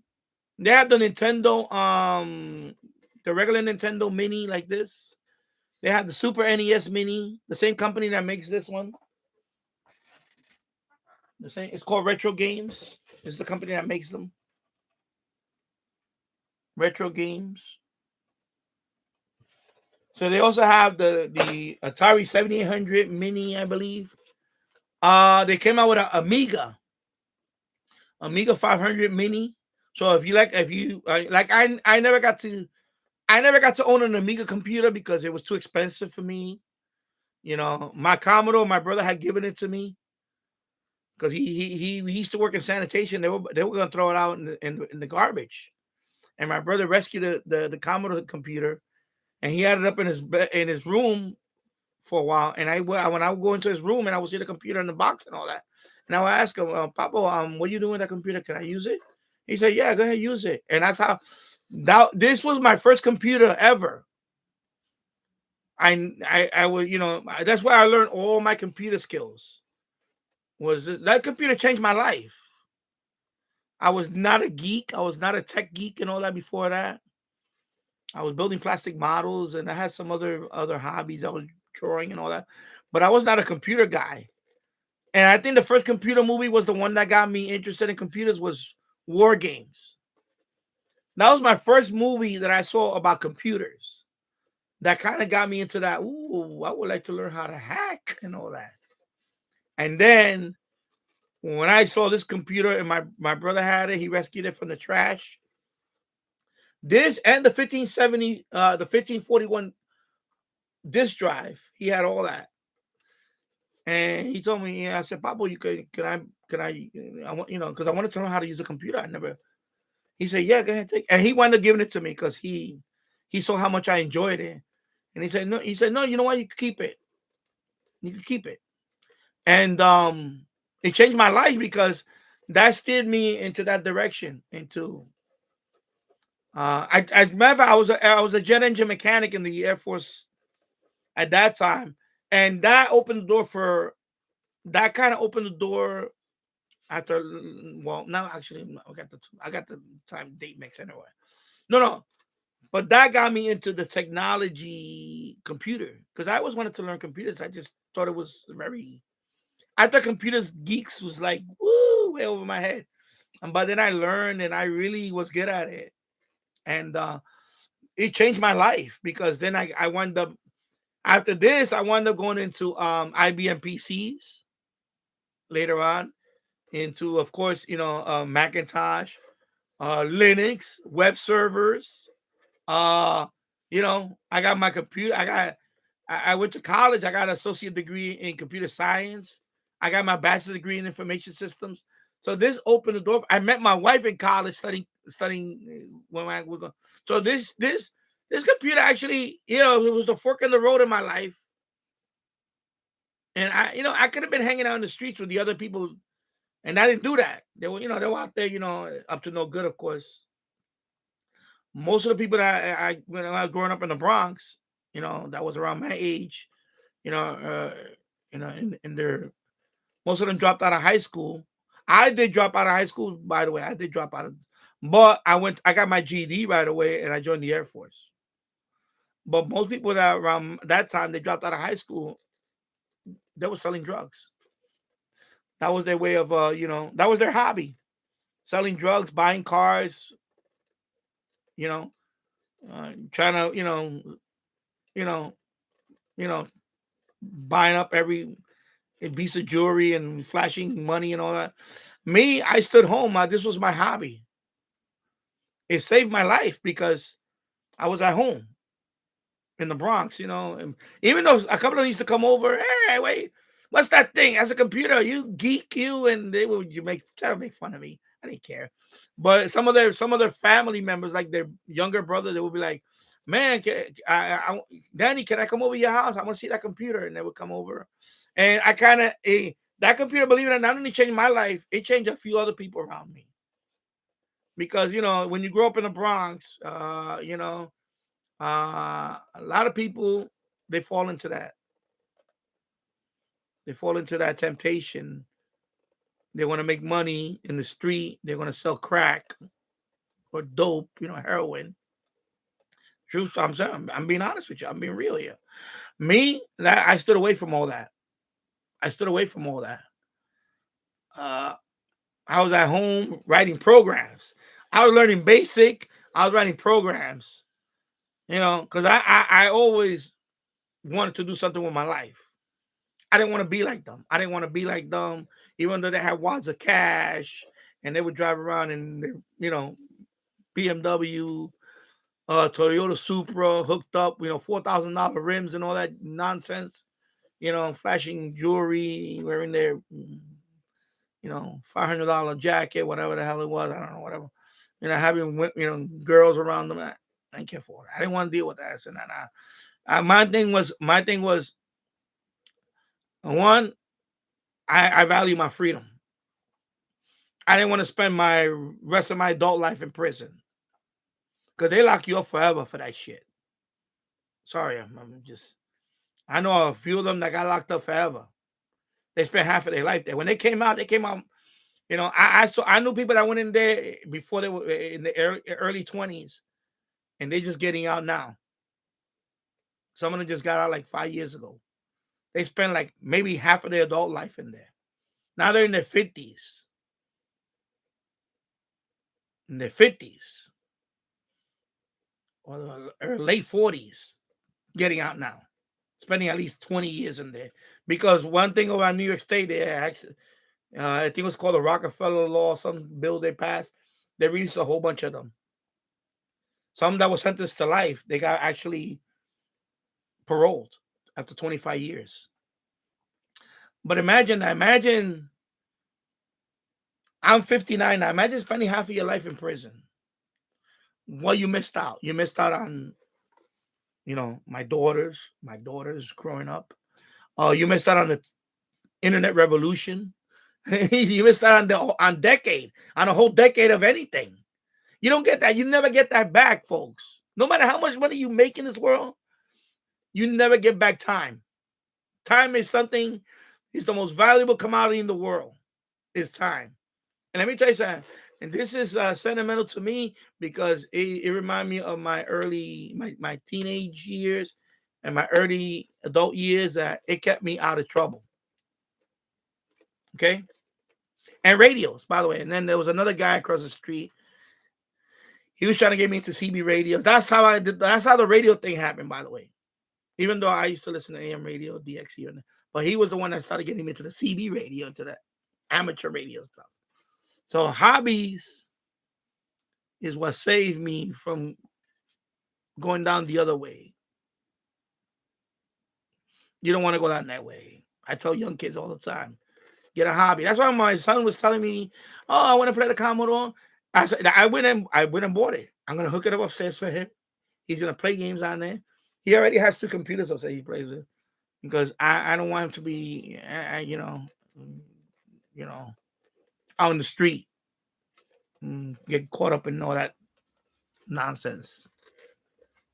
And so save me. My brothers weren't so fortunate. So, I'm the youngest of 8, and some of my brothers, they took that route. They are hanging out and getting high and all that. And then my brother Alex, of course, not only getting high, but he needed to supply his habit. What he did, he started breaking into places, burglary, robbery, you name it. That's what he was doing. That's how he was making his money. Robbing people, sticking up people, all that nonsense. He finally got caught. He got locked up. He did a few years. And then one day he disappeared. I never saw him again. My brother's been missing for 20, what is it now? We're in 2025. My brother's been missing now for almost 26 years. 1999, summer of 1999. So almost 26 years now. He's disappeared. My mother passed away years ago. And my mother passed away years ago. My mother never knew what happened to him. My mother always thought that he was alive somewhere, that he just lost his memory. He doesn't know. I knew what happened to him. I knew what happened. I had a feeling what happened to him, because it happened to many people. He probably he probably crossed the wrong person, and they put a few bullets in him and they dumped him somewhere. And he hasn't been recovered. That's all that happened. He's a John Doe somewhere. Body. That's probably what happened to him. Because he was like that. He was the type of person that if you gave money to him, how many times people around me, yo, what's your brother? And yo, what's your brother? Yo, I gave him $20 to go buy me some beer. He cut out. I said, you did? Well, you stupid. You know how he is. You know he's gonna take that money, smoke it up. That's what he did. He would cut out with people's money. He did that so many times to people. So he probably screwed the wrong person, and somebody fixed him up. Fixed his, what? And he disappeared. No, yeah, I know. All right, yeah, that's what happened, But I didn't, growing up in the Bronx, what happens, I went this route. My brother Alex went this route, and he disappeared.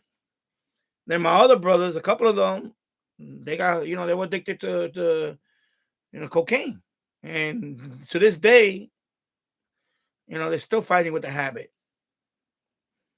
And it is what it is, bro.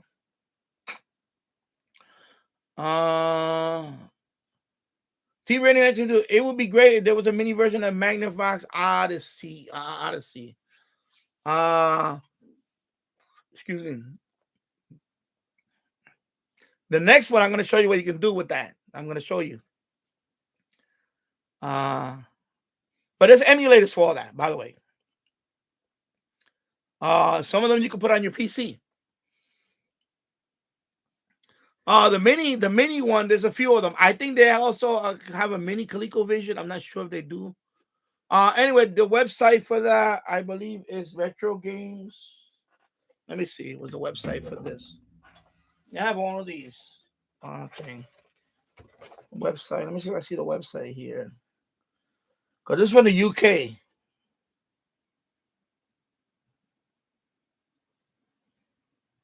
Anyway, if you put Retro Games Limited, I think it's retrogames.uk or .co.uk or something like that. I don't know. I can't see if they have the website for that. But there are a few. There is a mini Amiga 500. There is an Atari 7800, I think, mini. I think there's also a 2600. They have some that are just a joystick. They have one that's an Atari. It just has the Atari games inside the joystick, like this. You plug in the joystick directly to the TV, and all the games are inside here. They make quite a few of them. So, yeah. Let me see. Let me miss out. Glenda said, very nice. T-Ren, let me go up here, read a little bit. I'll catch up, and then I'll. Okay, my mouse. So let me go back up here. Glenn Dancer, very nice. Yeah. Yeah, they are. It's pretty cool. I mean, it looks just like it. It's so small. Look, even the keys. But of course, it's not real. They're not real keys. It's just some, If you open it up, it's a small computer in here. I think it's an ARM processor. I forgot what are the specs on it. And then they even put some weights because this thing is so light. They had to put some metal weights inside. But it's pretty cool. I mean, like me, I already have bought a Commodore 64 because that's more sentimental to me. Like I just said, it was I'm gonna say that hobby saved my life because I could have went easy. Let me tell you something. I could have went easily the other way with all the temptation around me, and I was a knucklehead too. I was never a knucklehead. A couple of times, I did some stupid stuff too. I'm not innocent. I'm not gonna say him. And I dodged a couple of, when I say literally, and I'm talking about bullets, I'm talking about, the proverbial, I beat a couple of cases that quite frankly, if I would have been found guilty on a couple of them, I could have did some time. And for the guy was watching over me and they dismissed the case. And I was like, okay. I was like, oh, okay.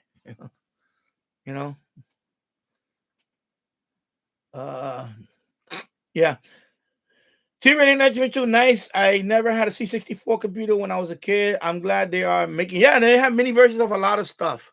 And this one, they also have a maxi version, which is a full-size version.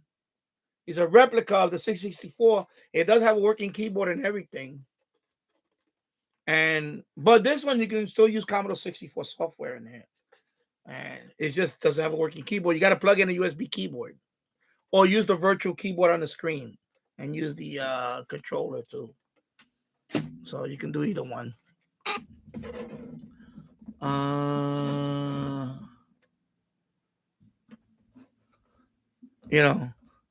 Yeah. So the problem with retro gaming stuff, a lot of hardware is ridiculous now.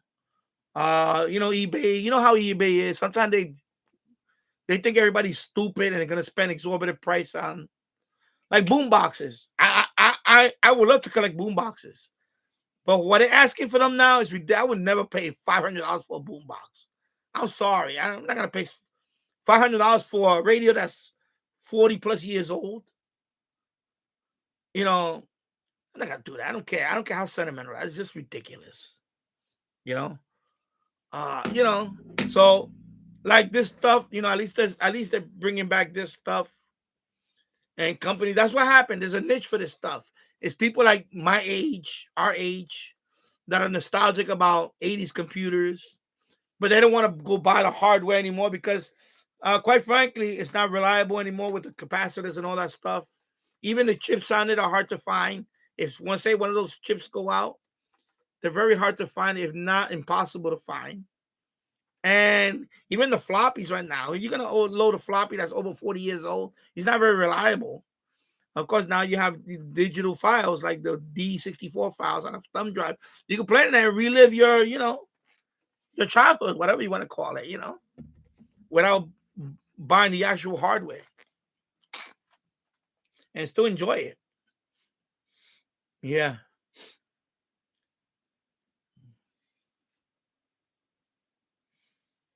Luna said, I was not born in 1982. I was born I was born in 66.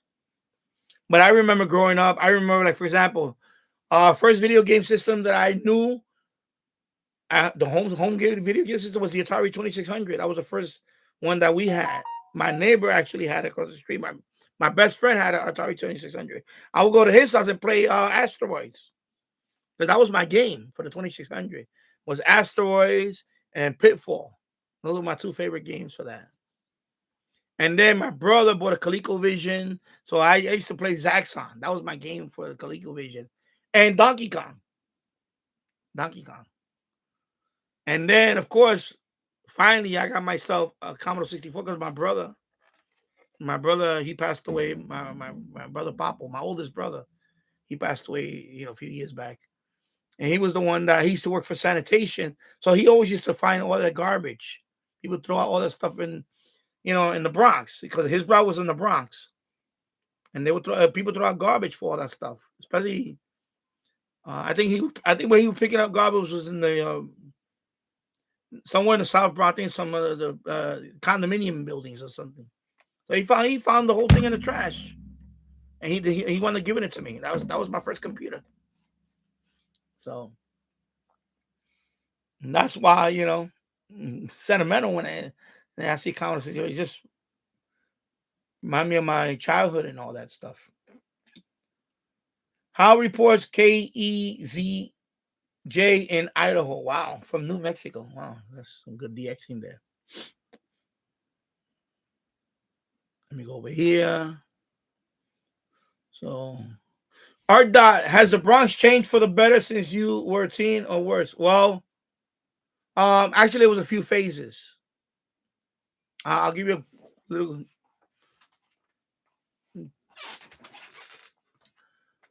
My mother brought us here. I was born in Puerto Rico. All my brothers were born in Puerto Rico. I'm the youngest of 8.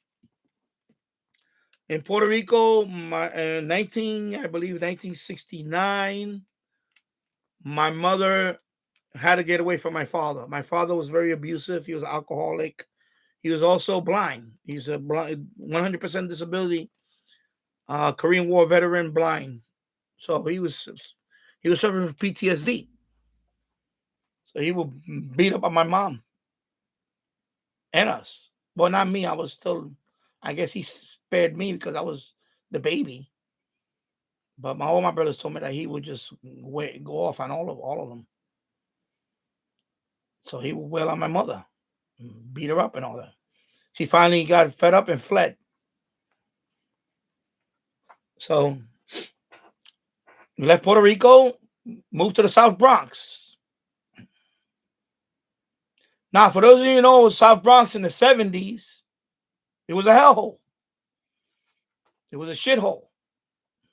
So if you look at video of the 1970s of the South Bronx, it looked like somebody dropped an atomic bomb. A lot of buildings were burned down. I got burned out of 2 separate buildings, 2 apartments in the 70s. Any apartment you moved into the South Bronx in the 70s, there was a 50-50 chance that they were going to burn that building one day. And twice we were homeless. So I still, so my childhood was living in one building for a couple of years or 3-4 years, whatever. That building got on fire, got burned down. We went to a shelter until we found another apartment. And then that apartment got burned down. Then we went to another shelter. And then we went to another apartment. So the South Bronx was, in the 70s, it was horrible. It was gangs. It was police didn't even want to go in those areas. Just like the movie Fort Apache, that's where I lived at. South Bronx. It was like that. It was like a war zone. It looked like a war zone. I seen people get killed right in front of my face. As a kid, I seen many people got beat down, stabbed, shot at. No joke. A couple of times I see somebody got murdered right in front of me, got gunned down right in front of me. And I look at them and they look at me and they know. And I went, I don't know nothing. That's it. I'm going to be stupid. The police will come by. I will be gone. No, I don't want to be. Did you see what happened? No. Remember Bronx Tale? Remember when he was a kid? And they asked him, anybody in this wall, who shot that guy? And they were like, he said, mind your own business. That's what happened. That's how you survive. You mind your own business. I don't know nothing. A couple of times they were like, you saw what happened? No. Okay. You sure? No, I don't know. I see nothing. Okay. Get out of here. You're no good to me. Because they know if you talk, you gone. Because they ran the whole, we're talking about gangs like the in the 70s. Remember they had the gangs with the biker jackets. The early gangs were like that, like motorcycle gang. Savage Skulls, Savage Nomads, Chingalings, those type of gangs. They were like, this before, crack. This is the 70s. It was that type of gang. It was just, and then you, of course, and back then it was just heroin. Everybody was just anybody around you saw shooting out there, heroin. That was the number one thing was out there, was the heroin. My brother didn't get involved in that. Eventually, what happened to them in the 80s was crack. The 80s, early 80s, that's when it exploded. Crack was devastating to a lot of people. People that I grew up, almost half of the people I grew up, crack. And they got hooked on crack. Crack was like, they say it's true about crack. You try it once, that's it. You get hooked. That's what it was. A lot of people tried it once. A lot of people I knew that was straight and narrow. They were good kids and all that. And all they did is try it once because their big brother left it on the freaking, on a what do they call it? On the dresser. They left the crack on the dresser. They seen their brother do it so many times, and then they do it, and then boom, that's it. Crack kids. It's sad because it's like you don't recognize them after a few years. It's crazy. So the Bronx, relative back then when I grew up, it was horrible. But your mother's on welfare. My mother, raising 8 kids. Thank God for our family. My oldest brother, he was a smart one in the family. He became a firefighter. He passed the city test, became a firefighter. And even though my father was not there, he was basically my parent. He was my father. My oldest brother became my father. He was the one that had to discipline us. He would discipline us. My oldest brother, Papa, he was the one that he became the disciplinarian. And my mother looked up to him because he was the one that he became the man of the house. He was the man of the house in the 70s, early 80s. And then we moved to a better area of the Bronx after two homeless shelters later to the Fordham section of the Bronx. I lived on Walton Avenue, 181st Street, Walton Avenue. And that area was a lot quieter. There was more residential houses there. Of course, there was buildings, but so I lived in a residential house. It was a 2-story house. And that's when things started calming down in terms of we knew we were going to live here for a while. We was going to get burned out of another apartment. Not like the South Bronx. And then, by 80, I'm going to say 85, 86, there was a renaissance. It was after Reagan. Remember that? I don't know if you remember when Ronald Reagan went down to the South Bronx in 1980. And he literally went into the South Bronx. It was like rubble behind them. It was rubble. And there were, he was, and he said, give me a chance and I'm going to change things. And he did. They started rebuilding the Bronx. The Bronx rose from rubble. If you go to the Bronx today now, it's nothing like the 70s. There's a lot of residential housing.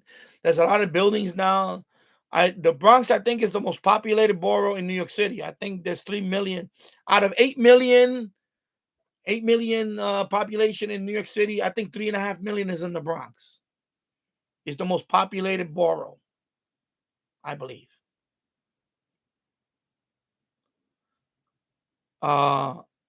It's nothing like the way it was in the 70s.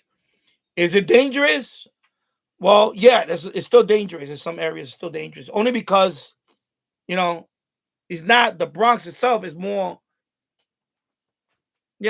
government. It's just, there was a time in the Bronx where it was fairly safe.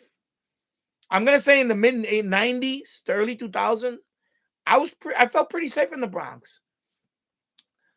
Because we had a mayor that cracked down on crime.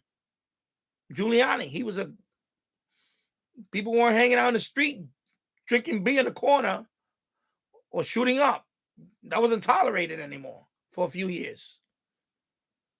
And then, of course, that changed now. Now it's, again, it went back to, craziness. Of course, I don't live there now. I moved out in 2012 to Yonkers.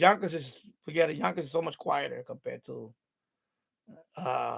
if you want to compare Yonkers, it's like the most quiet area, the most quietest area in Queens. You want to compare Yonkers to Staten Island.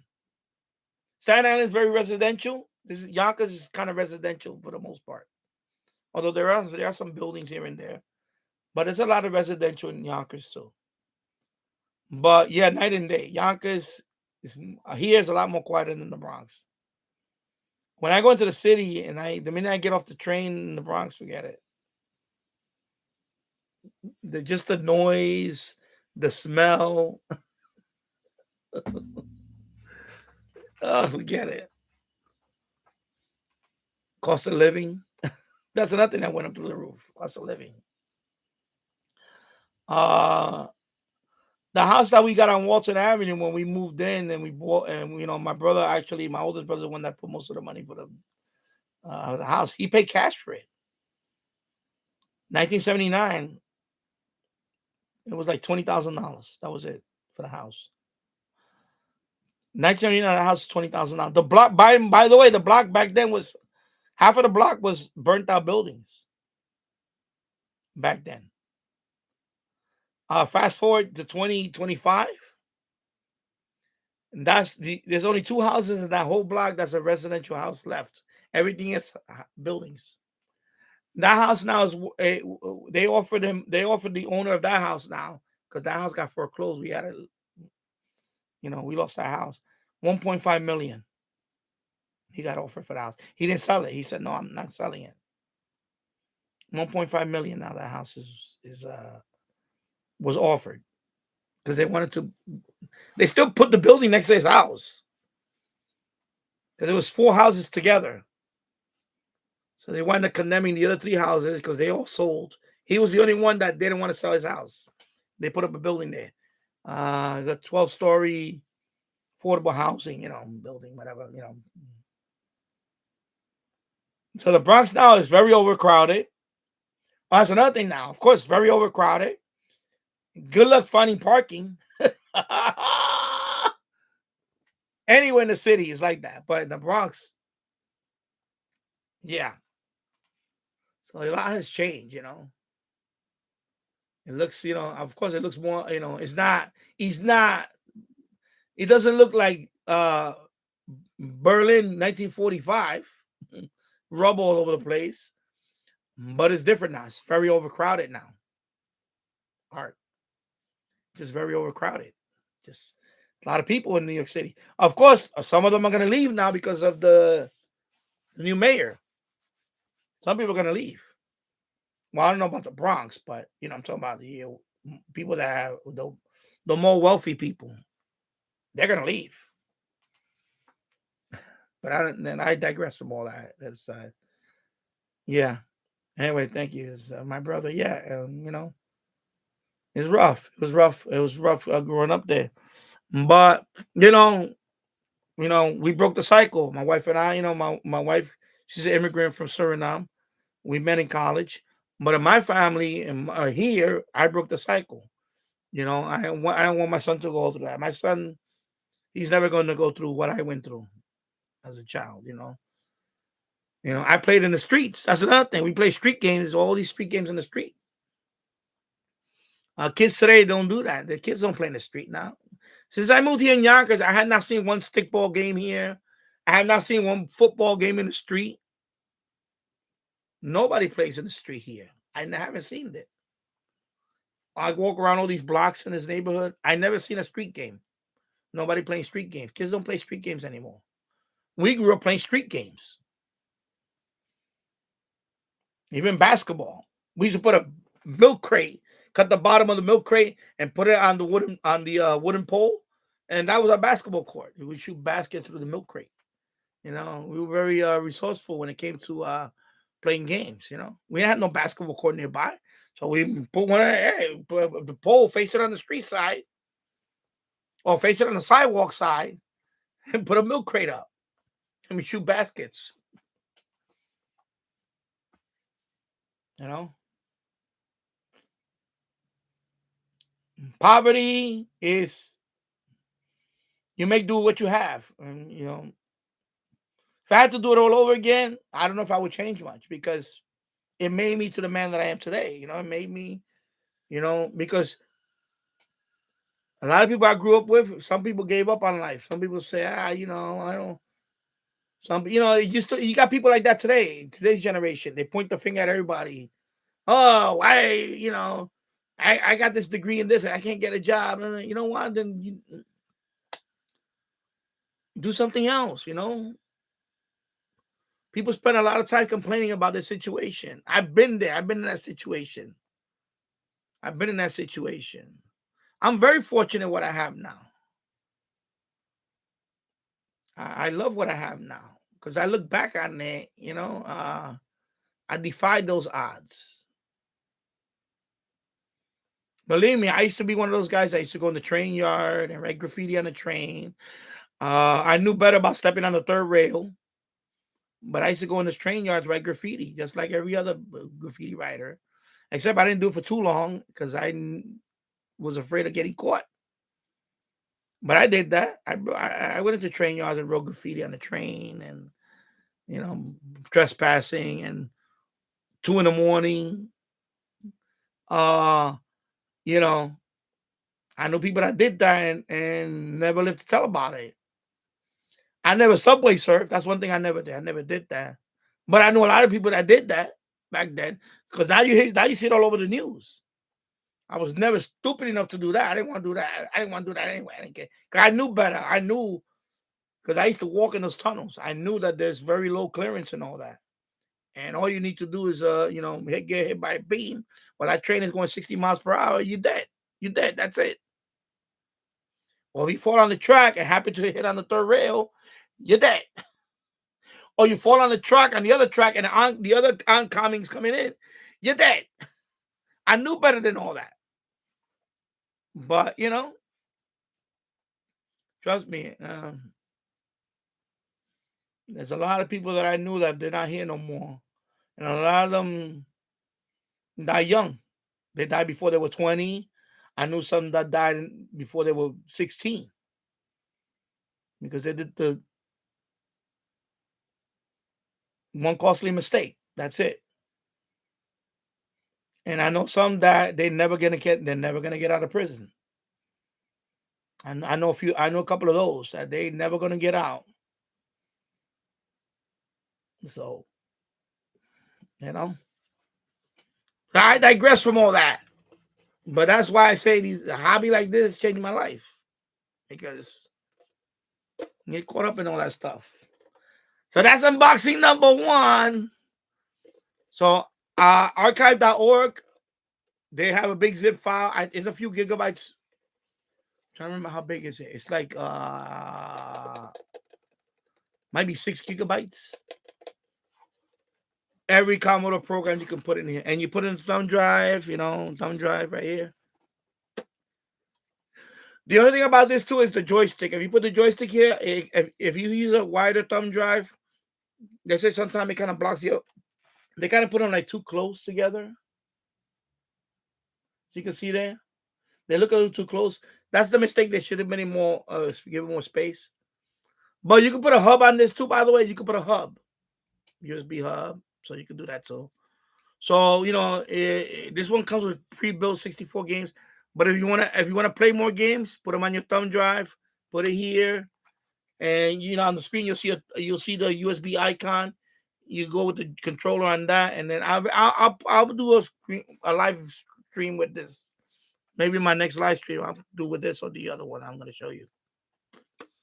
And Commodore 64, you can play any game. You don't have to break the bank and buy a 40-year-old Commodore computer, which is probably not gonna work half of the time. Or if it does go out, you're gonna, you know what I'm saying? You're gonna spend a lot of money on. All right, the second one. I talked about this many times. Let's cut it.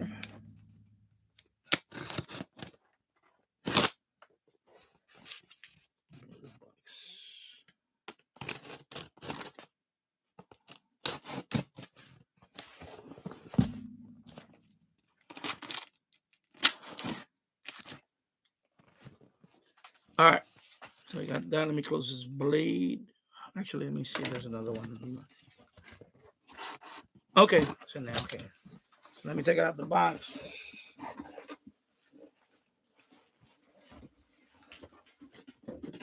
Anything else here? All right, so the next one is the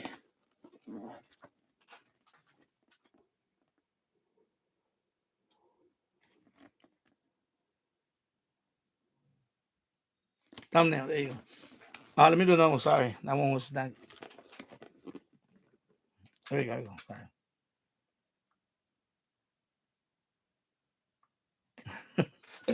Raspberry Pi 400. Now, the reason why I got this one, again, you can do that with your PC. You don't need this. But I told my son that I wanted to get him a Raspberry Pi 400 because you can run a lot of stuff on this. Of course, you could, they had Linux for this and all that. You could run retro gaming on this. There's a whole bunch of them. There's one called Pi400. If you want to emulate the Amiga computer in here, you can run Commodore OS. If you want to emulate Commodore, they have one called.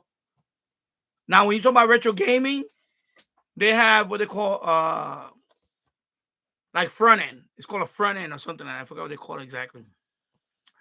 They have there's a couple of them. There's actually a few of them, but there's two big ones. There's one called Batocera, B as in Billy, like Batocera, Batocera. You install that here, and that one, it includes some games on there from every known console, like Sega Genesis. It's an emulator. It's like MAME. So Batocera, you install Batocera, and it comes. I don't know how many. I think some of them. I think you can put up like. I'm trying to remember how many. Because I'm gonna do that. I'm gonna try that out too. Like 4,000 games, but you can put as many as you want. If you see my retro gaming channel, I have an Xbox, an old Xbox, that I have something called Coin Ops, and it's kind of similar to that. It's Coin Ops. There's a whole bunch of them.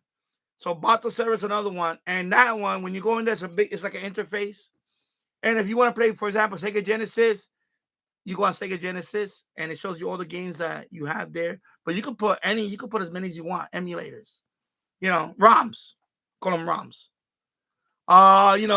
Nintendo, same thing. Nintendo NES, Super NES, Sony PlayStation 1, PlayStation 2.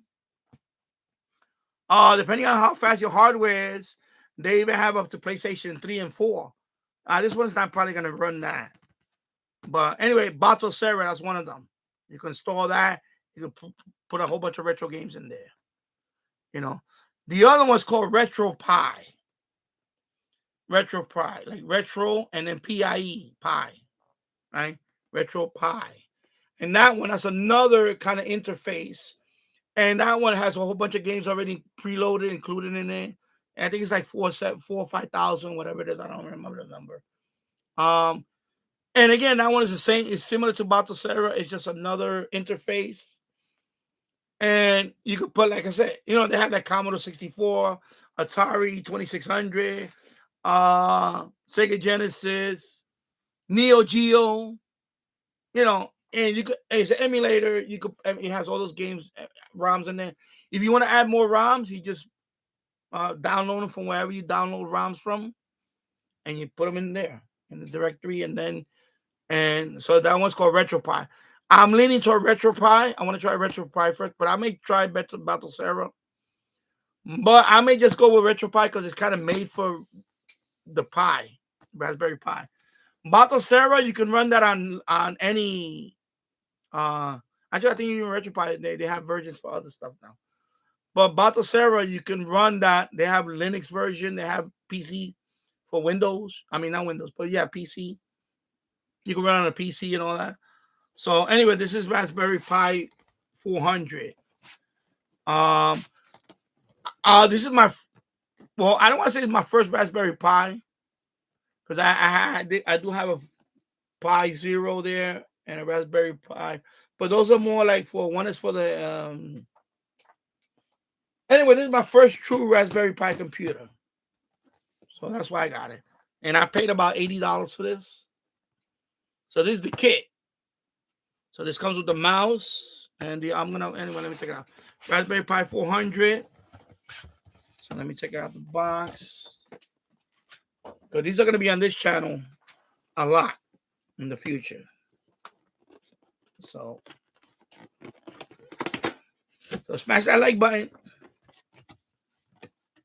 So take out the box. So the first thing we get is the computer itself. It's all in one keyboard. Let me put this down here. So this is a Raspberry Pi 400. So it's a keyboard, computer all in one. You know, you could buy Raspberry Pi and you have to buy the case for it and all that. I didn't want to do all that. I wanted to get something like this. All in one. Already has a keyboard. And then you got all the inputs right there. And that is the GPIO slot. SD slot. That's where you're going to boot your OS.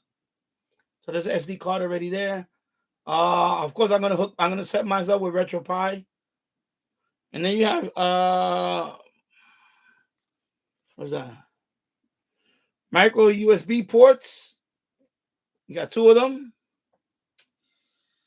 Then you got your USB-C. That I believe that one is the power. Yeah, USB-C. So this one's on USB power. I think they recommend I think it has to be 2 milliamp at least. So USB-C. Then you USB 2.0 right there, or is it 2.0 or 3.0? It's 2.0. Yeah, 2.0. Then you got a regular USB. You got your Ethernet. Okay. And I believe there's Wi-Fi built in. There should be Wi-Fi also. There should be a Wi-Fi card in there built in. So this is the Pi 400, RetroPie 400. Okay, so it's a computer. It's a full-blown computer. $80. I think it's a great deal because you're getting, if you buy the Raspberry Pi computer alone, the board, you have to buy the case and all. I didn't want to do it. I want to have it all in one. So the Pi 400 is a good. Now, of course, then now there's a Pi 500 that came out months ago. Actually, last year. It's been out for a year already. The Pi 500. But I didn't want to buy it because I don't need that one to run RetroPie. I can use it. 400 is more than enough to run on that.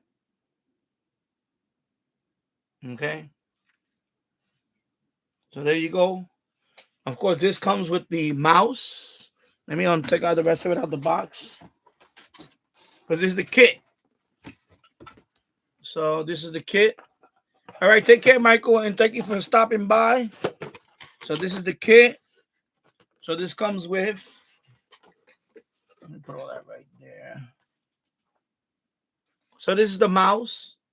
The Raspberry Pi mouse. So it's just a USB mouse. Let's check out the box. Let me check it out. It's sealed. Okay, sealed. So I'm not gonna open it right now. Anyways, a mouse. So Raspberry Pi mouse, optical mouse. And then this is the power supply. Is the power brick. Official USB-C power supply. So this one is not sealed. So this is the actual power supply. This is the official Raspberry Pi power supply. If you don't have this, you can use any of them, but it should be at least 2 milliamp. If but USB-C. And there's a power supply for that. Okay, so there's a power supply. And then, of course, let me just put that right there. And then, of course, we have the bottom part over here. Let me check out the.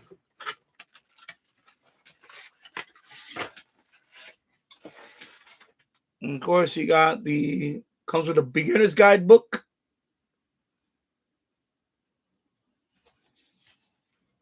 So you got the Raspberry Pi beginner's guidebook if you want to, I don't think I'm going to need it, but anyways, there. And then, of course, you got your micro HDMI to regular HDMI or mini HDMI to hook it up to the TV. So you got your, I think it's mini HDMI to,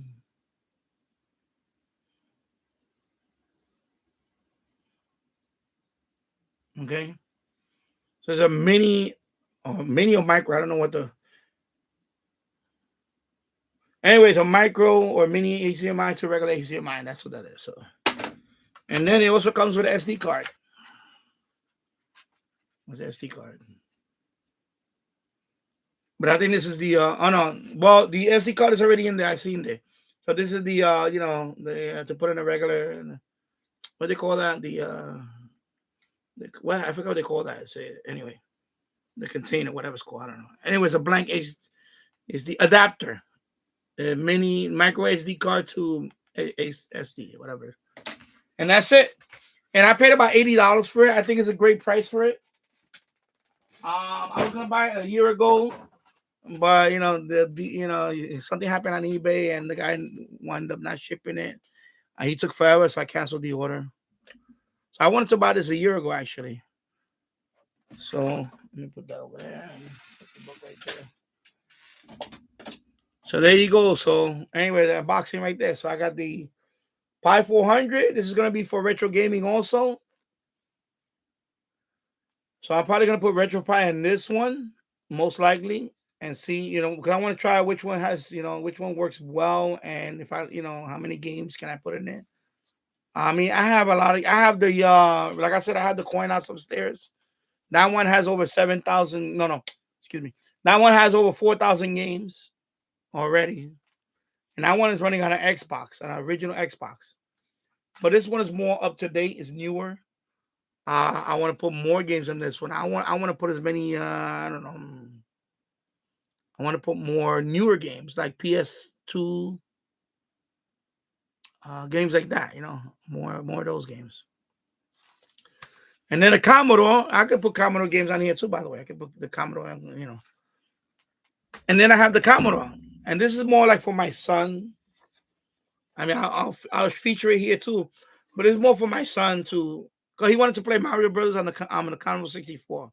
Well, he saw a video on it. He wants to play it. And by the way, all these Commodore games, you can play online on your web browser. There's websites for all that. You can just search like C64 online, and you go there, and it's using HTML5, and you can play it on your browser and hook up a controller to it, or you can play with the mouse or the keyboard. By the way, I know Michael's not here no more, but you could look that up on the Magnavox. There might be a website where you can play it online on a web browser. A lot of those games you can play online.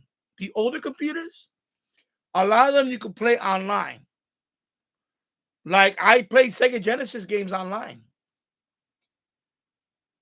All right, you go. I think it's ssega.com. You can play Nintendo games online. I know you can play all those games online.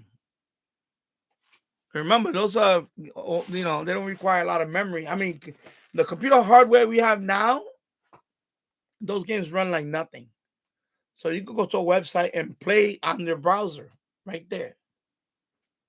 And I done that many, many times. And that's what my son does. He said, "Oh, I want to play the Commodore 64 game online." So he Googled it himself. He's a savvy kid. He's smart. He goes in there, he Googled it, boom. He was playing Mario Brothers on his browser, the Commodore 64 version. He was playing it right there, and it looks just like the Commodore version, same thing. Online emulators, and that's what you Google online emulators. All right, so there you go. So 3 hours and 50 minutes in the books, and I'm gonna sign off now. I know Jules has his live stream. I believe now you can set an hour back, right? It was an hour back. So I think Jules' live stream is at 3 o'clock now. It's not 4, right? 3 o'clock Eastern, I think his live stream. So right now it's 2:38 here. So in another 20 minutes, I think his live stream is gonna start. Anyway, I've been on for almost 4 hours. I talked a lot. I'm glad to see you guys. Thank you everybody for watching. I love you guys. You guys are the best. Yeah, by the way, I play Mario Kart on a Nintendo Switch. Yeah, I have a Nintendo. My son has it. He has a Nintendo Switch. That's a pretty cool system. I have that. It's pretty cool. Yeah. So take care, everybody. I may jump in there later on. I'm gonna get something to eat right now. I'm gonna relax. I'm gonna eat, and I may see you guys on this live stream. I just pop in and say hello. I don't know. But anyway, thank you guys for watching. You guys have a great rest of the weekend and have a great week. And take care, everybody. And where's my mouse? There you go. Take care, everybody. Have a great weekend. Bye-bye.